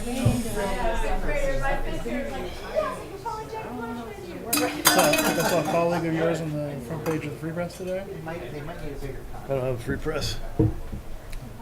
Ever since I can't light my grill on any given day without giving it up. Who might that be? I don't know. He was talking about. I didn't read the article. I just noticed that it was Global Technologies. It's got to be Dale. Had, They want cheaper electricity. that's what it was. Looking for cheaper power. Power is pretty incredible consumption. There's no doubt about that. 35 million a year they spend on power. It's like 1 million gallons of water a day. Really? Yeah. They use Yeah, it's more Dale. power than the entire city of Burlington. Not surprising. Yeah. They do, yeah. That's what some of the, it's pretty impressive. Yeah, it's 1 million gallons of water. Just keep things A cool, million keep gallons things of water. moving, keep things running. Yeah, that was some time ago. All right. So, I guess clarifying questions, understanding detail. But I'd like to start, I guess, with thank you for all the work from all of you guys that have been with this to define the needs, see it through from the beginning of, what do we have now, what do we need, where are we going. The guidance from Cam and David, appreciate that to get to this point. So I'll open it up. Any? I have a couple of questions more for the students. What do you think of this building now? And I've got a couple of follow-up. I just want to hear from you. And be honest. I really like the school. It's just that there's a lot of broken stuff, old stuff that I really want to get replaced. Like how the library has really changed. I really like the environment here because like everything's new. People really like the booths because it's in style, I guess. I thought you were going to say the librarian. Goes without saying, right? Okay. I agree with everything Sophia said, and I do think that the space is very cramped. Sometimes we feel like we're all packed into the PAC when there are a bunch of the high schools together or the middle high schools together for an event in the gym. So I like the idea of expansion for the middle school, so then I guess there'll be more room for high school as well. I do agree that some things seem very out of date, like leaking roofs, something I've noticed, paint chipping off the walls, and the furniture, sometimes like in the PAC, like the seats, like students like ripping off the stuffing coming out, sticking onto you. Like you notice these things, and I agree that we have a lot of pride, like especially moving forward, like everything Mr. Webb had said about like us appreciating our school and where we're going forward, but it's also showing to like the other schools, like we have good things going on inside and outside as well. If that makes sense. That's their pride. Yes. So, and I'm just going to speak from questions and stuff a little bit. So how does the building affect your education and your learning now? I think it has improved. Since I can go to the library, sit on the booths, and then do my work. And I think, I can't think of anything else. The building, I think the heating and the cooling was something when they were talking about. I was nodding my head because that's something I agree with. It's really hard to focus when the room's super hot or super cool. I think that's the number one thing when talking about the environment. Classroom sizes, our classroom sizes are also kind of small as well. Sometimes we're kind of packed together when there are 20 students in a single classroom. So like Yeah. More space, because sometimes I feel really distracted and really uncomfortable. Like I really like in my house where I feel really comfortable, where everything's new and not old. And and thinking that the high school, something just popped up. Like, it's also like one hallway. You can hear someone from the end of the hallway as well. So when a teacher is playing a video or there's a presentation going on, you can hear the other classroom as well. So that can be distracting if you're taking a test and someone else is doing a presentation for like a capstone or something. And this is, I think, my final question for both of you at this moment, is that from now, and you're wanting to come back to Winooski, would you if we didn't renovate our schools, if our schools stayed in the same conditions? And be honest. You mean come back to live? Come back and live here as a Winooski resident And educate your kids here? and educate your kids.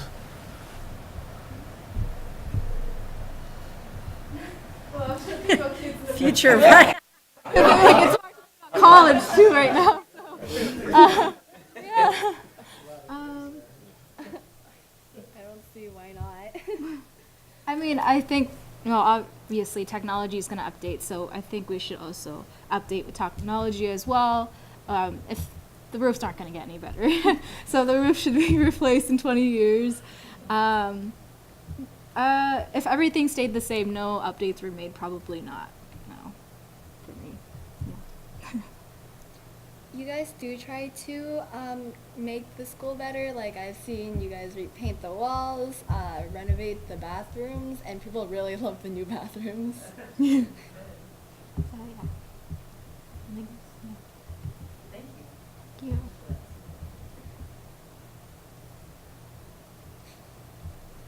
So I want to take Dave and Cam back to this chart here. Those numbers are a little off, actually. I'm not looking at the table up above that at all. Yeah, I'm not the table. The that looks like it's an old slide because the projected additions are actually closer to 60,000 square feet now. We've really economized a lot. Okay, but let me.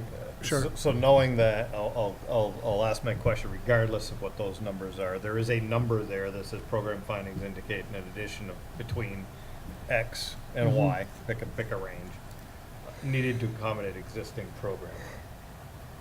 And growth projection. Explain that to me. Help me understand where that particular piece, I mean, the feel of being cramped in a classroom, I can understand that. But this gets down to something different. This is, we don't have enough space, and why? Where did that come from? A lot of the space needs are not, I mean, there are classroom needs, but there's a lot of support services. The school has tremendous, a very robust support system for the students, ELL, special ed, and that requires space that you don't have right now. A lot of those spaces are, like we heard SLP is in a former athletic office or storage room, I'm not sure. Things are, and you see this a lot in post-war schools. A lot of schools built were all classrooms, a small admin area, a gymnasium, and very little support spaces because it was a different era and a different kinds of services were offered. And so we see this in a lot of schools, not just this school, where closets are turned into offices and things like that, and then there's no storage and people are working out of closets and they're not well ventilated, and that's kind of what's happening. So there's quite a bit of space related to that. Then there's a fair amount of space, this notion of student, the team-based approach, at least in the new editions, and to some extent the existing, to create those kind of suite of spaces that support the team also is a space driver as well. It takes more space to create team spaces than it does if you just line classrooms up on a corridor.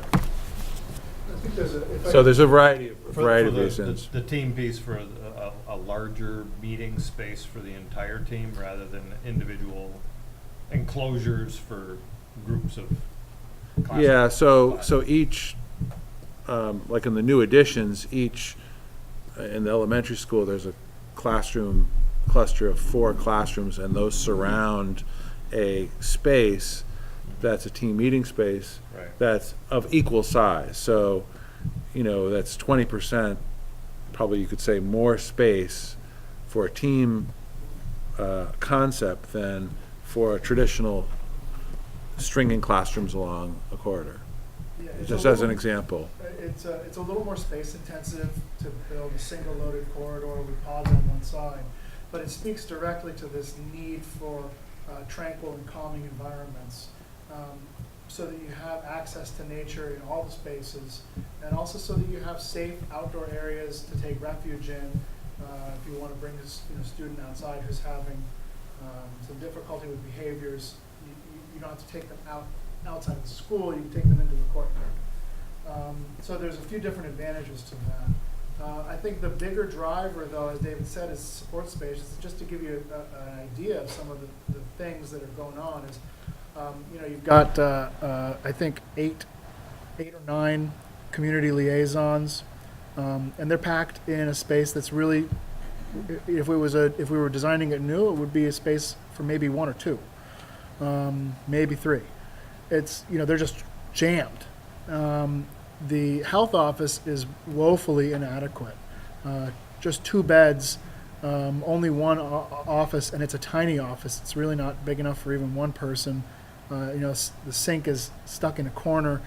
That area needed to expand, I think, by a factor of 5 or 6 to meet the program needs of the health program as planned, particularly with community interventions. That's just 2 examples. The PAC is sized for 225 students right now. This school, with its current population, really needs an auditorium PAC room for more like 425. That's so you can have both adequate number of people to come and watch dramatic productions, and also just so you can fit the entire elementary school into one space. You have serious challenges around conflicts of timing and schedule with the one cafeteria / gymnasium. And that's a huge driver of space needs, because it's just a big room. It's like 6,000 square feet. So when you have to add a room of that size, it's significant. And then in addition to all the program spaces that you need the interstitial spaces between them, the bathrooms, the closets for maintenance, the corridors. It takes up space. So we cut a couple of spaces out of the program as we were going through, because we were trying to trim the fat through the process. You haven't been with us for every meeting, but you got something to add to? No, I was wondering if I could add something to the whole concept of the teaming from a special education point of view. May I approach the bench? Sure. By the way, her office, we say that she's the speech language pathologist, she's in the old athletic director's office, but there's actually 2 of them in the old athletic director's office, and it's not a big office. And they're using a closet as a place to do work with the students. So that's kind of the flavor. I can get into the lunch break first. I'm right outside the cafeteria. So what I wanted to say about teaming space is that when we have these pod areas, we have pull-out areas where the ELL teacher can do her push-in. It's called push-in, meaning you push into the classroom and you create a learning opportunity either in the classroom or just adjacent to the classroom. And the SLP can do that as well. Right now, if I can't push in, I pick up my little preschooler friends here and I go, hey, put your walking feet on. Here we go. And we go all the way around over here. And if you're 3, this is a really long hall. And they want to run out the front door, and then I bring them over here to get in over here. Now, Sarah Forbes, the ELL, my ELL teacher for kindergarten, she actually picks up a line of kids.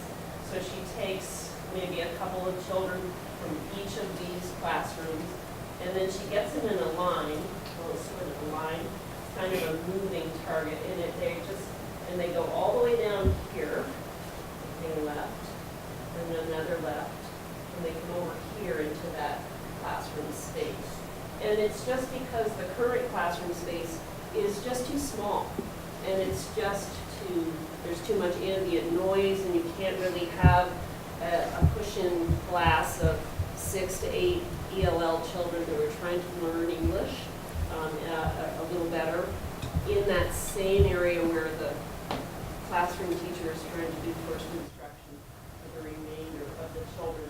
So when you have these pods, when you have these pull-out sections, it just offers efficiency and less travel, and you can collaborate more with that classroom teacher. So I wanted to add that. Good visual. It's more time spent on education, less time spent on transit. Right. There's not yet. A lot of the pull-out special education services end up happening in the library because they have no other space. I want to say for the record that I have no question the process that y'all have all gone through and how thoughtful it is and everything that's gone into it and the needs for that.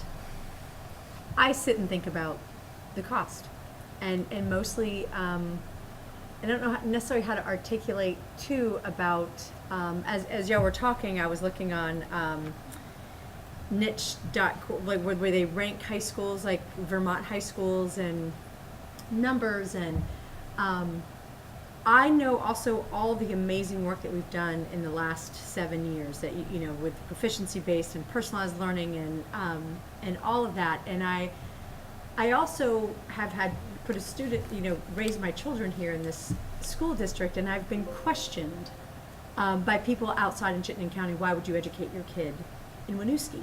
And it's based on socioeconomic status, period. And so my concern is cost for our community. Certainly in my heart, like knowing that this building would make so much sense for the progress that we've made and the education that we're building and what is needed here. And I just sort of these two sides of me thinking that watching students walk away from this district or watching families not want to be a part of this district, again, because of socioeconomic status, it's real. And I've certainly lived it. I just want, I don't have a solution for that, but I just wanted to voice these two worlds that I think about, and I wish it didn't exist. We sat in this room about 4 years ago, and Colchester High School couldn't even agree to do a study with us to think about consolidating because they were proud of their school, which if you infer what they were saying about us was real. It happened right here in this room. And so there's this struggle that I have that I think this is absolutely necessary for where we want to go for the future of Winooski. And then I think about the taxpayers. And then I think about, so of our population, like, does this population really talk about the people who are afraid and walk away or don't come? Does this population grid, because I know that I've watched for my daughter's class, there's probably 8 kids that didn't show up to high school that were here from K-8, just reality, not because we do things, because we're not doing things right or we're not, there's so many variables and real things happening there. And I just want to put it on the table because it's certainly something that I consider, but again, I don't question anything in here. I don't question what I don't question it at all. It's more of cost and ramifications that aren't considered in here in terms of who's being educated in this building and who isn't being educated in this building. And that's a reality for Vermont. That's nothing that we're doing right or wrong. It's just a reality of our culture in terms of. So I just want to, again, I have no solutions. It's not a question. Can I ask you a question? Do you think, let's say, the project move forward with Phil and it's beautiful new school, do you think that calculus would change in terms of decision? I don't think that Colchester couldn't agree to do a consolidation study with us because our building wasn't in good repair. No, but I mean, I was thinking more about families who decide not to send their kids here. Would a beautiful new building make it more attractive? I don't think it's the building. I think it's the humanity within our building, unfortunately. You know, like, to be honest with you, the questions that I get, The perception of. it's the perception of who we are. And I think it's our national perception too. In terms of who are you educating your kids around, and that look that you get. And certainly that has changed a slight bit in the last 4 or 5 years, at least from the comments I get personally as a mom educating my kids here, being a white person, right? So it would be awesome if it did. I don't think the other piece to that, and I think we talked about this a couple months ago too, is there's not a lot of housing stock in Winooski either. That is a real thing too, that families who want to move up and, get different housing. We have a lot of our families who do end up moving out of Winooski because they found better housing outside of Winooski. And it's a housing issue. It's not necessarily because they didn't believe that this school, because this school, at least from my personal view and my experience with my kids here, it's a phenomenal education. It is nothing like some of the negative perspectives and perceptions that people have. I've had the opposite experience. So, to answer your questions. Yeah, and I find that attitude mostly internal to Winooski rather than, it's changing a lot externally about what goes on in the school and what's happening, especially in the town as Also well. makes me think So- a lot of us need to go in here and make some comments on these sort of great school partnership websites who rate schools, because there's not a lot good. Alex, I think It's great stuff. to draw on Tori's comments, I think you made the comment when we met with Sean this weekend as a preview, is potentially pricing the people you want in the community out from a tax perspective. Do you just rehash that? I'm always worried about, like, building a great school, and then that kind of forces the community that is the heart of Winooski. I think, and if I'm really here now channeling my inner Jen. If Jen was here, she would be saying exactly this. With that said, I think we can be creative in how we find funding, because I think we also have a lot of pride and a lot of good things going in that we are still benefiting the citizens of Winooski without forcing them out. Right now when I hear about you talking about like the whites moving in because they're worried about who's coming in, I think about that Saturday Night Live skit 2 weeks ago making fun of Vermont for being so white. But what we have here in Winooski is you can't buy this. You have, I'm looking at my student reps. I see the future. I see what diversity brings. And I think one of the hardest parts whenever we talk about diversity, we always talk it from an external standpoint and not how it benefits us, right? And I can honestly, my life is just so much better because I've had and embraced diversity. And I hear when I talk to other faculty of color or members in the community, they go like, man, I shouldn't have listened to my realtor. It is too white in West Colchester, and they got multiracial kids. So I think in one sense, do I worry about the costs? $55 million, yes. It's a big amount. I also reduced the cost of my head by 22 million because I'm going, 22, that million has to be done anyways. So the question is really that additional 30 million. But I also think that there are opportunities for us to think about how do we get corporate sponsorship or foundational work, fundraising opportunities here that I think that allows us to keep the purpose, especially if our goal is to keep the people in Winooski. And I think I took the challenge when I came onto the school board is that it was not about gentrifying Winooski so that we weren't going to help. It was about lifting up Winooski as a collective whole. And I appreciate Yes, we Tori's are. Tori's comments about this and us being really cognizant of that. I hope that was what you were Yeah, hoping. no, that's exactly where I was going. I would throw out, just as a little bit of perspective for some context too, beyond the Winooski community, because, you know, David and I work on schools all around the state. We've seen a tremendous need throughout the state because of, you know, a little over 10 years of moratorium on construction aid from the state. Most districts have held off, and we're seeing a backlog around the state of work that needs to be done in deferred maintenance. So that's just some context, because I think it's affecting a lot of communities. And Burlington, as everyone knows, is putting a $70 million bond vote up to vote in November. And it's a similar size school, similar size population. So it's just a couple points of context. Yeah, can I respond to a few things? Yeah, please. Or did you want to go? Nope, go ahead. I'm writing them down, is that all? Oh, okay. So a couple things I heard I just wanted to respond to. The first one is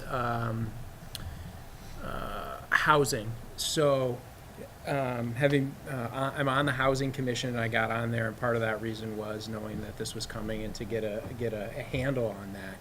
And that group is putting forth some pretty tight numbers around the types of housing. So when housing gets raised, or if it changes for whatever reason, or there's spaces, there's plots that open up in the gateway corridors and things, that there is not, because of these numbers that the city council, I think, will end up adopting, they don't want to change the levels of housing. So they want to keep affordable housing. They want to keep multifamily. They want to keep the ability for people to stay by being able to modify their homes. So I'm not all that concerned about that changing. I know we hear the concept of gentrification that gets thrown around all of the time. There is a risk there for sure. Okay, and I do see a change. I hear a lot more in the last year or two than I did when I first arrived here, of what I would consider kind of white middle-class families saying, we moved here because we want to be in this type of environment where our students can go to a diverse school, where we live in Little Brooklyn, and we get a unique experience that you can't get anywhere else in Vermont. So I think that's a growing piece that's kind of connected to the housing and to the school. A piece about funding. I think we're a great candidate for fundraising opportunities, as Alex mentioned. I also think one of the things we need to remember that is a wonderful part about the way that we fund education, as crazy as it makes us every year during the budget cycle, is that funds get shared across the state. And because of the makeup of our city, we would get significant support from the broad pool of dollars that comes in for education. So the overall debt service would not be 100% on the back of Winooski taxpayers. It would be spread out. And lastly, I think we're in a really exciting place educationally and learning-wise. Proficiency-based, personalization, expeditionary learning, project-based learning. We're building a pre-K-12 system that is going to prepare students to what everybody has been talking about for 10 years now and wants to create. And we're probably the closest to realizing that, to having like the Met School in our high school, to we're in year 2 of the expeditionary learning. We're in year 4 of project-based. So kids are they're learning those skills, and they're getting ready to be in that highly personalized, individualized, widened learning ecosystem. So to me, that's really exciting, and I think that would attract people in the future, because that's going to be different than what's going to be around us. So I think you hit a couple other points that I had, and one is the tax impact being spread differently. You showed an example of that depending on where you fit, and our city's makeup is such that I think just by this data, 50% based on income, 50% based on property value. So there's definitely a straddling line there. The fundraising we talked about, we had actually talked about that this weekend. That's not necessarily simply a local engagement either. That's a national. I think with who we are, I think we stand a good chance of developing that into on a national level for some fundraising. You can't fit that in here, but to the initial piece, but there is that.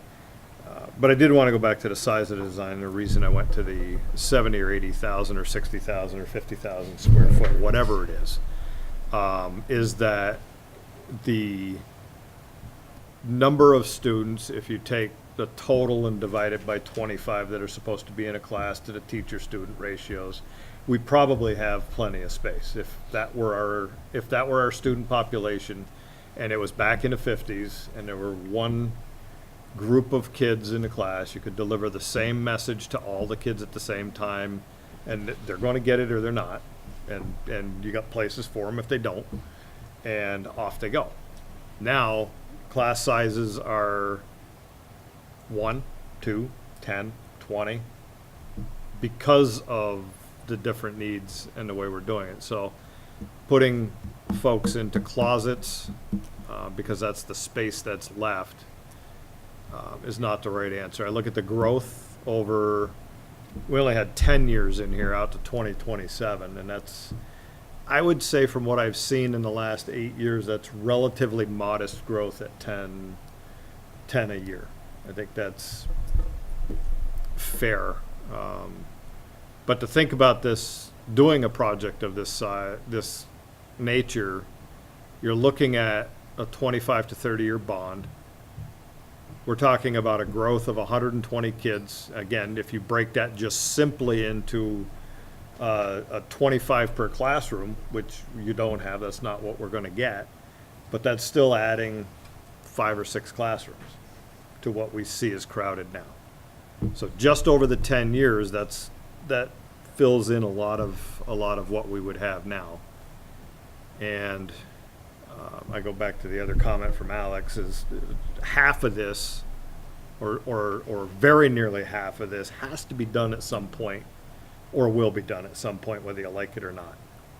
And when you start thinking about some of the things we got coming up, the boiler, both pieces, we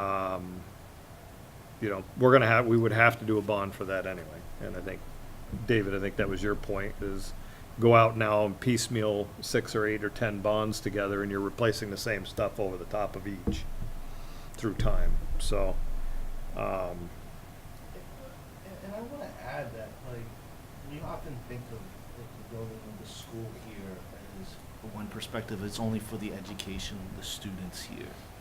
But there is big potential of making sure that the school, it becomes the heart of this city of Winooski. When you're talking about expanding the I never get the letters, PAC properly, right? We're talking about engaging the community to be more involved with the arts, right? I'm only a little concerned about the baseball field being built over the soccer field, because I love driving by, watching the soccer players play all the time. But you're talking about a potential place that's going to be the heart of Winooski.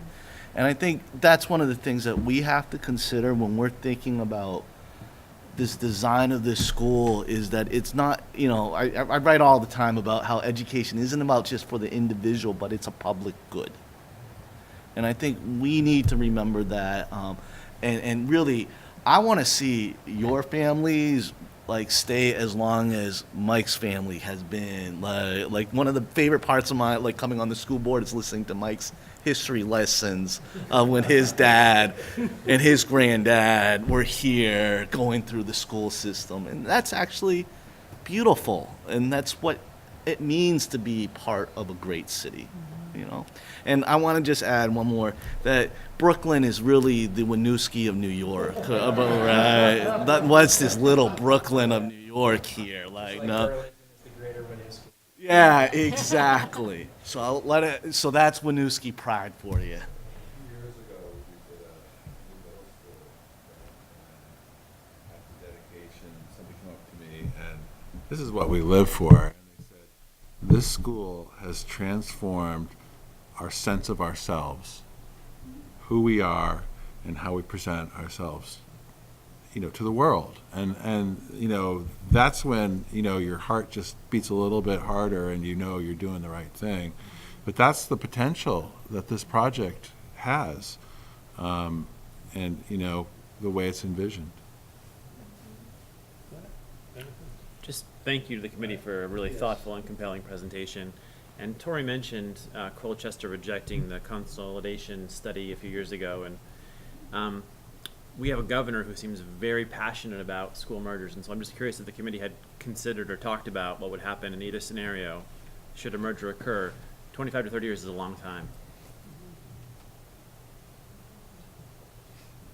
We did not talk about that because there's no, we're not being forced to have that discussion with anybody. And we believe in what we're doing right now, and we've been building for the last 5 or 6 years, you know, towards creating a pre-K-12 continuum for, 30 plus years. So that's been the focus. And I think one of the things with consolidation that I've seen around the state is not a lot of buildings being closed.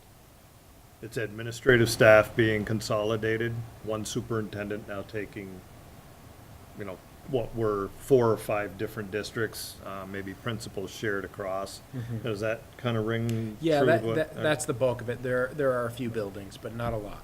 Right, and the buildings that are.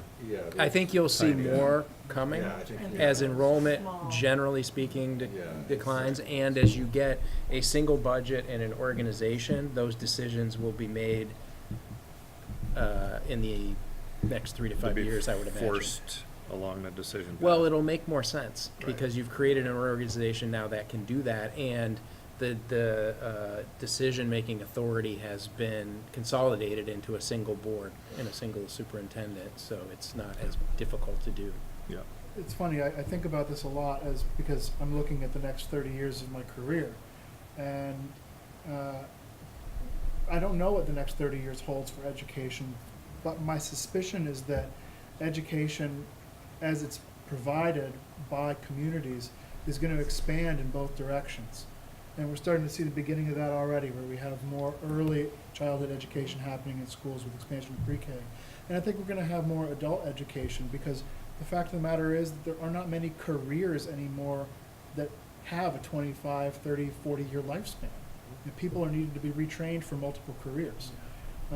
So I think we're going to see municipal education expand in both directions, and it's kind of hard to predict that far out.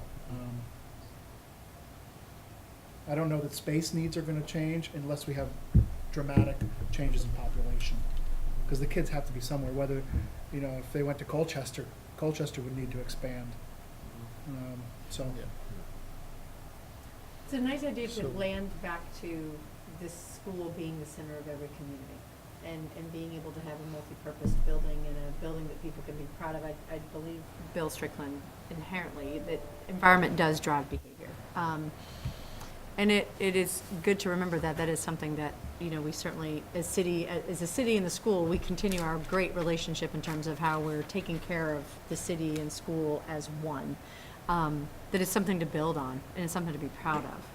And again, I think what y'all have done here is amazing. No questions about this. I wonder, I guess it makes me wonder about going back out to the community in terms of what you're charging us with as you go out and engage the community in this, is one about questions about it. Certainly, I think that you guys did a great job selling it, really, really articulate, not just selling it for the purpose of selling it, but just articulating the process and the why and what are we talking about and how could this benefit us long term. We would need to do that as well, but it's also important to hear from our community. especially considering the Main Street renovation and what Winooski, and now the pool and all the other things that this city certainly needs. Where are we with that, and how are they? What is the temperature there? Right, and I with think that? one of the things that's ultimately gonna dictate that, obviously, is the bond vote that comes out one way or another, right? I think, my feeling on this one here is, at this point, is we narrow it down to a size, budget size, not necessarily physical space size, but what kind of a bond would we go out for? What size bond might we go out for? The articulation of the details withstand. I don't think we can, I think we have, with all the work that we've done, the knowing that we do need more space, I feel we need to bring this forward and let the community decide based on everything else that is known. We've got to do the due diligence to bring all the information available, and then let the community decide where we are. Knowing that half of this, again, is infrastructure updates and upgrades from things that were built in 57, starting in 57, right? 70 A lot of years. people in the community are still gonna remember that. 70 years on air handlers with 70 years on air handlers with a life of 20. That's one, interesting example. So we can use that, like, just think of the bargain we got in that one. You still using it. Advertising dollars for Honeywell, their quality of their parts. So I think what we've got to do, I think what we want to do here is try to figure out what that bond would be dollar-wise. Again, we'll figure out how the rest of this design, because I'm sure these guys' pencils aren't as sharp as they could be. It's no personal statement, but I know you can sharpen your pencils more than this, just to get closer. And as I understood the numbers that are in here, we have contingency already built in for the inevitable cost overrun. This is soup to nuts. So, just for the sake of people's knowledge about where we came from, the first numbers that we got back were north of $80 million. We continually sharpened the pencils down to 67 million. That's what we presented for, because, Dave and I had to get up off the floor when we got the first numbers, and first numbers we presented to the executive team was 67 million. And then we went back and continued sharpening to get it down to 55 and 58 for the two options, with a few program tweaks and also looking at some efficiencies of space. That's sort of the history of pencil sharpening to date. Pencils can always be sharpened, but at some point you run out of pencil. So I trust there's more in there. I've always got that. This is So, this is soup to nuts. It includes contingency for the owner. It includes other contingencies for things that we think are coming regulatory wise. So. One way to sharpen the pencil, unfortunately, costs money. Like, for example, hazardous materials. We have just a contingency in there. It may be too much. It may be not enough. With more, due diligence in terms of the research on that, you could sharpen the pencil and really dial it in more exactly. So there's some things the district could do to get the numbers tighter, but they would cost money to do the investigation in that regard. There's a few of those things. Another one might be energy modeling to optimize envelope improvements and mechanical system sizing. Right now, the mechanical system is sized for the maximum possible load, because it's an unknown at this point. We can only make certain assumptions about what we're going to build for an envelope. If we were to build a better envelope, a more efficient building, you can build a smaller mechanical system, and the mechanical system was $6 million. So when you can build a smaller mechanical system, it costs less, and you can make real money up that way. Of course, you put the money into insulation, and at some point it levels off. But there are a few strategies which require some additional investment in order to try and dial the numbers in tighter. It's like we've gotten from 30,000 down to 10,000. To get down to 5,000, requires potentially an additional consultant, might require some additional services that the school would hire directly, like environmental consultants, stuff like that. Yeah. So let me start at the higher level. Anybody on the board not want to bring this forward? that we should stop What do you here, mean, stop bring it now, forward? and just say, we're not gonna do the bond vote, and we stop. Not a bond vote, but we're not gonna push for this at all. It sounds from the discussion that moving forward are we gonna move forward? Matt, thoughts? Move forward, am I fine? Alex? Tori? Okay, so that's off the table. We're not gonna stop, kill it here. After that, then we've got, how to generate a motion to move forward, tonight to enable these guys to take the next steps, to get us on our way to community communication, and then ultimately potentially a bond vote of some value. My feel, from everything I've seen here, the $5.5 million for future growth that was in the smaller slate. So 21 million right off the bat, or 22, I think it was, is, the infrastructure piece. The initial 27 upgrades and additions is under a point of 50. The 5.5 million for future growth, I'm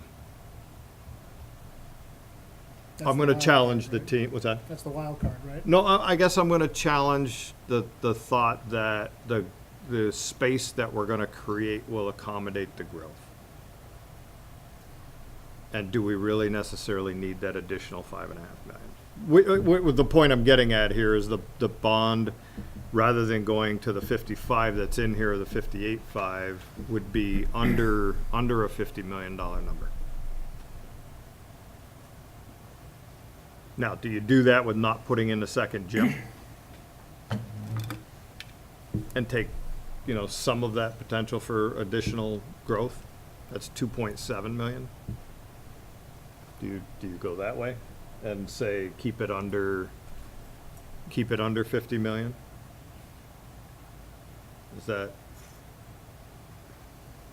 I want to try to get to a number to send these guys off to go and figure out how we put the rest of it together to say, finish this out, and it's got to fit inside a number. What I think what I hear you saying is, could the board make a motion to send us back to develop the community engagement plan to bring back to the board in the future?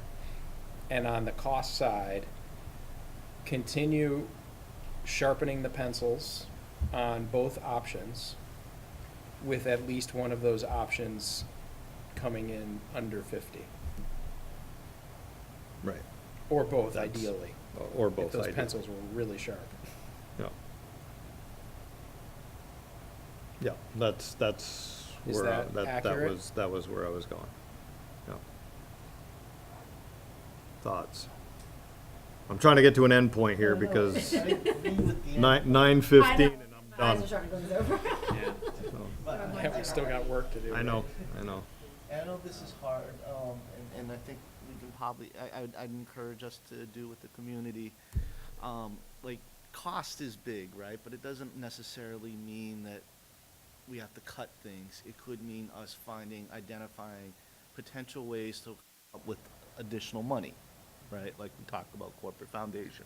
So I want to give that as a flexible, and I think I have a couple of people that I know, I apologize for not coming to as many of the capital planning meetings, and I don't know if that's the appropriate committee either, right? But I want us to think creatively too about costs, right? Like the goal is 50 million, below 50 million as a bond doesn't necessarily mean cut 5 million from the project itself. If we go that way, I would definitely support that type of motion. And that is, yes, because we had talked about, finding somebody to go and even nationally and find funding to help. Right? And that can take that piece of it. Mike, is your proposal here based on the $50 million you think is a psychological threshold? Yes. Or is it, okay. I'm going to be quite honest, that is exactly what it is, yes. We see this on many projects. There's a bottom-up and a top-down approach, and the bottom-up approach is like, you slice and dice and you Julian fry and you come up with a number based on all this data, and then someone comes under the top and says, whoa, time out. I don't think people can deal with any more than this. And then we sort of spend the time working towards the middle, you know? Right. So I just wanted to say that's a totally normal thing we observe many Although times. we are in a range, like 48 million, 55 million, it's all monopoly money, you know, it's like, Yes. it's like a lot of money, you know, 40 million's a ton of money, you know, so. And I think what the committee was talking about was looking for a motion to start doing the public engagement so we could get feedback from the community. You know, if we start talking to the community and the board does about this project and get people going, are you out of your mind because, you know, because of the cost, or the opposite, like, this is a great project, we really support this, that will help guide, you know, the process in terms of, do we need to cut or do, you know, Right. you know, They're that gonna- kind of thing. Right. But part of the question is, what do we bring forward? Right. From I mean, all of the nuts and bolts, I understand. Yeah. That needs to be done. It's the other things that come tagged with it. The dollar piece is gonna be the one that's scrutinized probably the most heavily. Yeah, and the 5.5 million was, you know, we haven't said this yet, but we did sort of a back of the napkin, okay, you need this many classrooms with this population, you need this many classrooms with that population, but, you know, so then we calculated on a square foot basis what the cost of those additional spaces were, and but, you know, the building is designed a lot like an airplane, you know, and so it's difficult to take one wing off and have it still fly. So we would have to do some surgery to, you know, if we were to, let's say, offer an option that really just met space needs, current space needs, it's not necessarily a plug and play model in terms of the way it's been designed. We'd have to do some serious thinking and some surgery, which we could do. I mean, Yeah, it's a question of redesign, which is totally possible. Yeah. Would it make most sense to get the feedback from the community? Yeah, So that we can- definitely and have I think that to. it's great to have the options of saying that there are ways, hopefully, that we're looking to get funding outside of Winooski to help with this capital project. But then there's also some options within for us to be able to reduce the cost. But in a total general sense, where would our community be when we go out with it, as is, in some ways, knowing these two variable options? So I think it's easy for a motion to go out to the community and get the input. That part's That easy. is, yes. What is the timing we're looking at for being able to get that together, get They out have to a the chart. community, get back, and still get, still get, I don't, yeah. Now, it's now until. Yeah, I mean, I think we have. Do it in time in case we have From any now until, adjustments to get something on a ballot in May. March. Yeah. Right? I think the work to prepare all of that and rehearse and get everything ready is, you know, the next 6 to 8 weeks, and then, you know, and getting out of the budget cycle, and then I'd say January, February, full on community engagement, and then a decision has to be made in, you know, March and April if to go forward with a bond All in right, May so or we have June. time. Yeah, there's a, I don't know, it's about a 5-week or so lead time when you warn the bond vote. You have to warn the bond vote before the bond vote, so 5 or 6 weeks. So if you want a bond vote, you know, in early May, then you have to do it late March, kind of thing. So depending on, so you have to kind of backwards engineer it. We've got some time, you know, we'd be looking at a few community presentations. You know, in the past, we've done, custom mailers that can go out, and we do tours, because that's Compelling. a hugely compelling aspect to this too, because a lot of times people come in and, you know, when you're coming in to drop off your kid, you're like, I got to get to work. But when you come in afterwards and people start pointing the things out to you, then you start to see the edges, you know, and that helps too. So there are a number of techniques and some time to do that. Okay. Just don't show them in the back. Does somebody want to generate a motion here on that piece? Take a stab at it. So moved.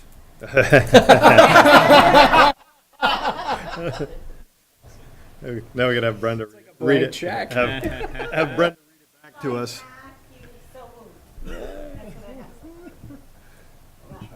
make a motion for the committee, the capital project CP, to collect community input on the plans, to gauge essentially the size of the bond vote, but also potentially thinking about creative ways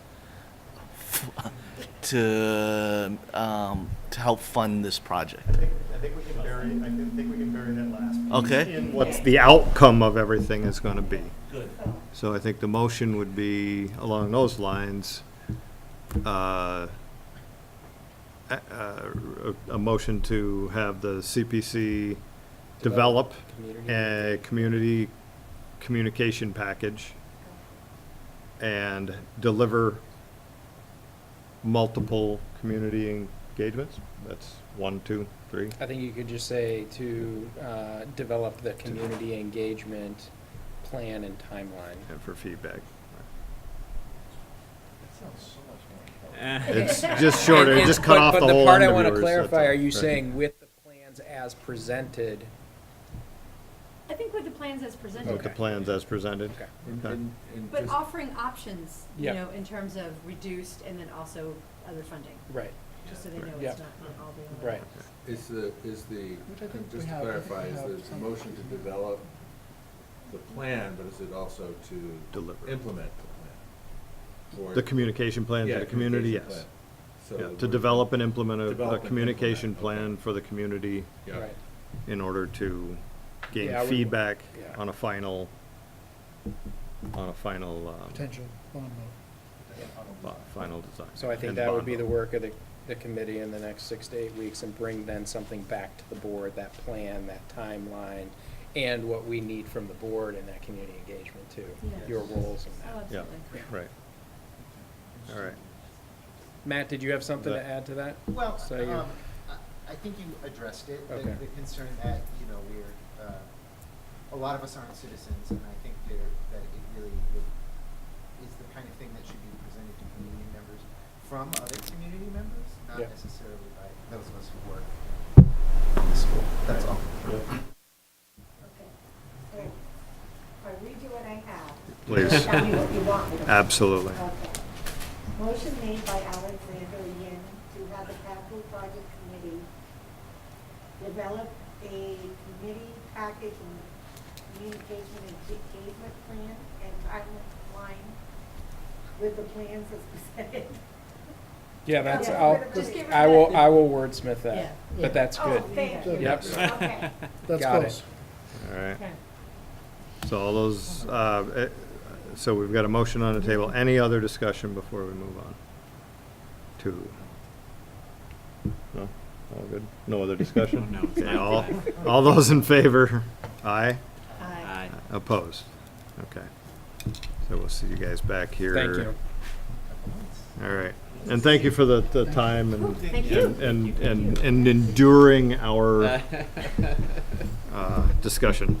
So, Thank you, guys. thank you. guys. Greatly Thanks, appreciate it. everyone. Thank you. Appreciate it. Woo! It's not over yet. Y'all can stay. There's just Yeah. one more. We're just getting started. Don't leave. All right, I They're think, leaving us. I'm going back. yeah, You still got a quorum. I do, don't I? Yep. Okay. All right. Go, go, go. Yep. Okay, so the FMR, I know Tori we can bring her up to speed here in a heartbeat. So in this right up front, you got, last year when we came in here the very first quarter, we had a favorable balance down in the, 15 to 20,000 range. Rebecca was concerned that it was really tight. This one here is 259,000. The concerns stay the same. That is mostly from the special ed budget so far being underspent, which is fickle on a good day. So 259 we can see disappear in a hurry. That I wouldn't dwell necessarily on that being a lot, but it is positive, so that's good news. Instructional support, favorable as well. Again, services that can pop up at any point in time. The administrative support with a favorable balance of 70,000. We haven't gotten into winter yet. We have no idea what to expect from grounds and maintenance and plowing and all the rest. 30K in the IT. You saw tonight that can be put to good use if only in getting to some more security or additional security needs. I did hope that Rebecca was going to here to help me through one other piece. But so as you look down through here from a fund balance standpoint, in good shape after the first quarter, but we also only had 1 month of school in the whole quarter. So the capital reserve still at in just north of 350. Oh, were you locked out? I was about to just go. Tell me twice. John let me in. Yeah. So I think in general, John, I don't know if I missed anything in there, but it seems like things are. No, it's early. It's first rolling quarter. on. We're in good shape. There's been no surprises so far, so it's good and boring. We like that at this point in the year. We need some boring right now. Yep. And then right under that in the same report was the.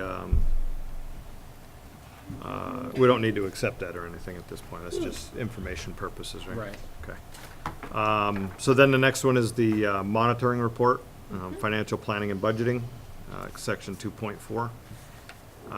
Any thoughts or discussion here? This is not the first time we've seen it. No, it's very thorough. I did want to bring just one point for discussion, and I know we've been had a long time, but I want to keep this on the table for. It's consistent with some of the other thoughts I've wanted to throw in here. In the interpretation, section 1, under, I don't know, is it 1, 2, 3, 4, 5, 6 bullet, starts with receiving, processing, or dispersing the organization's assets, or under internal controls that are insufficient to prevent, detect signals, significant deficiencies, or material weaknesses. On the point of the material weakness, I want to just bring back to us, and there's a point to this, not necessarily to harp on the audit material weakness that we had. I want to just keep the board thinking about these reports that we get, monitoring reports, are our measurement of any superintendent's performance through time. The way we're doing them right now, we monitor all 8 of these in the course of a year. So we're getting our financials, treatment of staff, reporting to the board, the whole, everything. When we hit things like the auditor's report about the weakness, let me stop there for just a second. We have determined that the material weakness that was noted in the auditor's report was pretty much due to the state not having the right information to us quick enough to make the decisions we needed to make to do what we needed to do with it. Kind of the rules were put in place after the funding was done. So I'm not harping at all on the material weakness piece and the compliance here, but how do we keep track through time of things that happen during the year so that in September when we sit down and evaluate any superintendent's performance, that these things are highlighted, right? This, to me, is the place that happens. Is it, in fact, do we believe that it is, we are, and I'm going to go specific now to Sean's performance in this section, is it compliant with the policy, the way it's written? I think with the exception of the fact that, you know, the state gave the rules after the fact, being the material weakness, I'm okay with that. But we would want to put that here, either partial compliance or not compliant if it were something we wanted to keep track of through time. Right? And Like- just to add to your context, it is in 2.3. So that's, last month you approved 2.3, Okay. which is financial conditions and activities. And in that, it still said compliance, but it also had, in the evidence, it talked about Okay. the pre-K grant, the issues, Okay. and then it had 2 letters behind it. Right. So that is one way to track Yep. it. It's whether or not it should Which one be, I does it guess, bill? tracked in both of the Right. reports, or is one enough for Okay, you? and so I'm gonna just move on without any further, we'll accept this one. But it's just, how do we keep track of those things? Making sure that that write-up is in somewhere, Somewhere, yeah. explained somewhere, so that we can remember it later. That was my only long-winded point, so. I would accept a motion to accept as written the monitoring report policy 2.4 financial planning and budgeting. So moved. Any other discussion? All those in favor? Aye? Opposed? Okay, thank you for dealing with my rambling. Yeah, that's good, that's good, it's a good point. There's an important Keep point. coming back to that, because to me, one of the biggest things we have in this policy governance and the interpretations is the ability to keep track of any, and I keep going back to any, not Sean, any superintendent's performance and any potential degrades over time and the way to monitor that. Okay. So that was asset protection. We already did 6C. We've rolled that up. And now we're off to the student report to the board. And thank you guys for sitting in with us all night here. And I just wanted to say one final comment about the student perspective. I know the committee already left, but I think that the majority of the students will be very excited about this. And even though I'm not going to benefit from it, since it's not going to happen by this year, or next year, I think I'd love to come back and see it, because I know whenever we see, oh, when are they going to fix this? You know, I hear that all the time, and it's true what you said earlier. I was nodding my head when you said about the perception of Winooski and how you see it when we play like other sports team, like we're known as the poor school, and you know that puts us down a little bit when you're going into a game or a Scholars Bowl match or whatever you're doing, because internally we know that Winooski is a great school. That's why we're here, you know. But I think it will help us in like thinking about pride and everything, and yeah, I'm really excited about this project. That's where I was going with that. So Yeah, that was great. And I'm hoping that we can get the video of that when we're going out to the public. What you just said is exactly what we need for the public to go out there. And one of the things I've told Sean, that one of the most distressing thing out of all the data that I've seen was that our high school students and middle school students don't feel as wanted in the community compared to the Vermont average. And I want you to know and to me, helping with this capital project is that you all matter, and we want you to come back and stay. So, sorry. Well said. So, as you know, during this past weekend, we had a advisory rep retreat, which was held at one of the Bishop Conference Center in Burlington. So, during this retreat, we had workshops which were controlled by the Executive Council, which was from the team from YLI that went this summer. So they talked about isms, so heterosexism, racism, that stuff, and also about world problems. And we had a discussion on this. Another thing that we did was learn about how to be a leader and traits of a leader. I think Sophia and I were talking about, instead of like with Mr. McMahon earlier at our meeting yesterday, that we wanted to include more of the advisory reps into what we report to the school board on the retreats and stuff, since they're like actively engaged all the time as much as we are. So our report isn't like a bunch of laundry, isn't a laundry list. So we're gonna talk with them at the high school level and see what we can do at the middle school level too, for the future. For advisory, right now we're doing flags for to represent our advisories. As you've seen in the PAC, we had flags of each advisory, and the students got to create them with their other advisories. We had competitions over it, and it was really fun. The next week on Wednesday, we're going to have a half-day trip, and each advisory planned their own trip, and Lindsay helped fund the trips. On a half-day Wednesday back a few weeks ago, there was options to go hiking, biking, cruise, to go on a cruise, and go to Shelburne Farms. So that was fun, and a lot of people enjoyed it. Clubs are starting clubs have started, and one of the clubs, our Peace Jam, a new family just came into Winooski, and we provided them essentials so that they can adapt into our neighborhood. More groups are Scholars Bowl and Yearbook. In Yearbook, we finally decided a theme for our yearbooks, which was Galaxy. And lastly, prom committee has started too, and we're trying to get fundings for prom. I also wanted to talk about college and career readiness and how Heidi's been doing really good at that again this year. Another shout out to her. Taking us to college fairs, and I think for the first time, I'm not sure if it's the first time, but students had the chance to attend a free SAT prep class on a Sunday, and Sophia and I were both there. It was actually surprising in how many turned out, because it wasn't just Winooski kids, but there were also like Colchester kids as well, and other kids. And we know that SATs aren't everything, but this is something we've always been asking for, is like, oh, our English is not good because we're a very diverse community.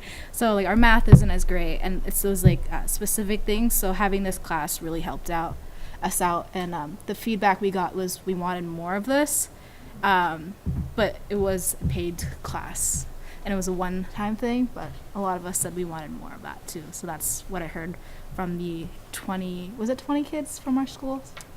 Around that. Yes, kids that went on a Sunday. Yeah. On a Sunday, yeah. Yeah, so. Wait, it was on a Sunday. Or a weekend. Sunday or Saturday, I don't remember. And but today was the pre SAT test, and I was in it, and I think the class really helped me through it. Yeah. Yeah. College fair? Oh yeah, we went to the college fair. I mentioned that a little, but yeah. Okay. I bet you guys are wondering about our new capstone class, the Culture and Community capstone. I got some responses from other kids for what they think about the class, and these are the responses. It could be better. The teachers aren't really prepared with the grading, and they don't know how to give a grade for each assignment, so they aren't organized or prepared. So they want to feel more reassured that they'll be able to pass the class with exceeding, and not just meeting. Yes, meeting. That's it. I think that's it for our report. Thank you. Yeah. No, thank you for being honest and sharing. I know it's very hard to share Yeah. sometimes these comments, but please know that this is a safe space in that way, that we really want to hear these type of comments. And for your very first school report, congratulations. I can see that you're a little bit nervous. No, I think in time, I hope that we'll work on your confidence and know that we're nice folks, and you'll feel very part of it. So good job on your first school and student report back to us. Yep. I definitely want to hear, again, it's not complaints, it's just getting it out on the table. And new, so something new you expect to be a little bit challenging. Let's see. All right, thank you. Then, the next one here then is, VSBA resolutions, and this is on here because it's part of our annual agenda. And what this is what is the VSBA gonna work on this year on behalf of the school boards? You haven't been given them yet. We'll give you one for, posterity's sake. But I'm gonna tell you that I haven't seen it and I haven't read through it yet. So, what happens with these, is anybody else going to, Lake Maury on a VSBA conference? Okay. Matt? No? Okay. So what happens there is they go through these, there's been some recommendations already from the VSBA on whether they would whether they recommend that these move forward or not. So I think what I would recommend is that we take these recommendations from the VSBA, has already done this, and move forward as we go to Lake Maury. And Tori, we can sit in on these sessions to see. I don't think the VSBA will take on anything that is derogatory or negative so I don't think that that's a big deal, right? I think that's a waste of their time. So I'm kind of putting a little bit of blind faith in Nicole and her team to take on the right tests and challenges and move forward. So, I would say we pass on trying to do an approval on these things rather than just leave them with you and we can take feedback to the conference. So I think we can leave it that way, I think. So if you want to review them and if you have any real serious heartburn about any of these things, just let us know and we'll bring them forward. All right, bringing back, the next one here is a side letter. And so this side letter is the first piece in section 7. This is, Tim Rich was doing the Unified Sports Program, and he was doing it pretty much as a voluntary, right? So with the growth in the programs and Which is great that they grew. the need, That's awesome. putting it in as a paid position Good. in a category 3. And so we'll tuck that in, we'll do it in negotiations, we'll add it officially into the contract, but as far as getting it going right now, I think I can sign this thing. I wanted to bring it to you guys first, just so you understand what we've got. So I'll sign that, and then we'll move it on. You just gotta approve it. Okay, I would accept a motion to approve the side letter as written. So moved. Okay. Any other discussion? All those in favor? Aye. Aye. Thank you. Opposed? Okay. We will move that one. And then, What does WEA stand for? Winooski Education Association. The next section here is appointing a new clerk. Jen has been coming up to the school each Thursday morning, signing the warrants on a first pass and double checking them, screening them for us. She is not able to do that any longer, and I'm wondering if anybody has an interest or ability to be up here Thursday mornings each week to sign these. What happens is we get up here Thursday morning, sign them, and then Robert Millar comes right behind us and writes out the bills. So kind of sets him back if they're not done on Thursday morning. I'll leave you with, I don't mind doing that because it takes me 5 minutes to get up here, and to review them is not a huge deal. So I don't want to put anybody on the spot.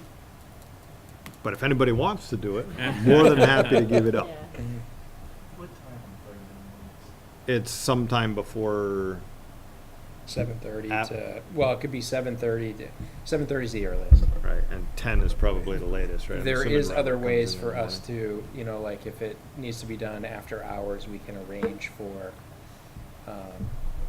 access to the building and the stuff. The hard part is, I can do it at 7:30. Thursday. I can do it at 7:30. And if you run into a conflict, I would not be averse to coming up and tucking and filling in. Yeah. So that's just letting me know if you want to do that.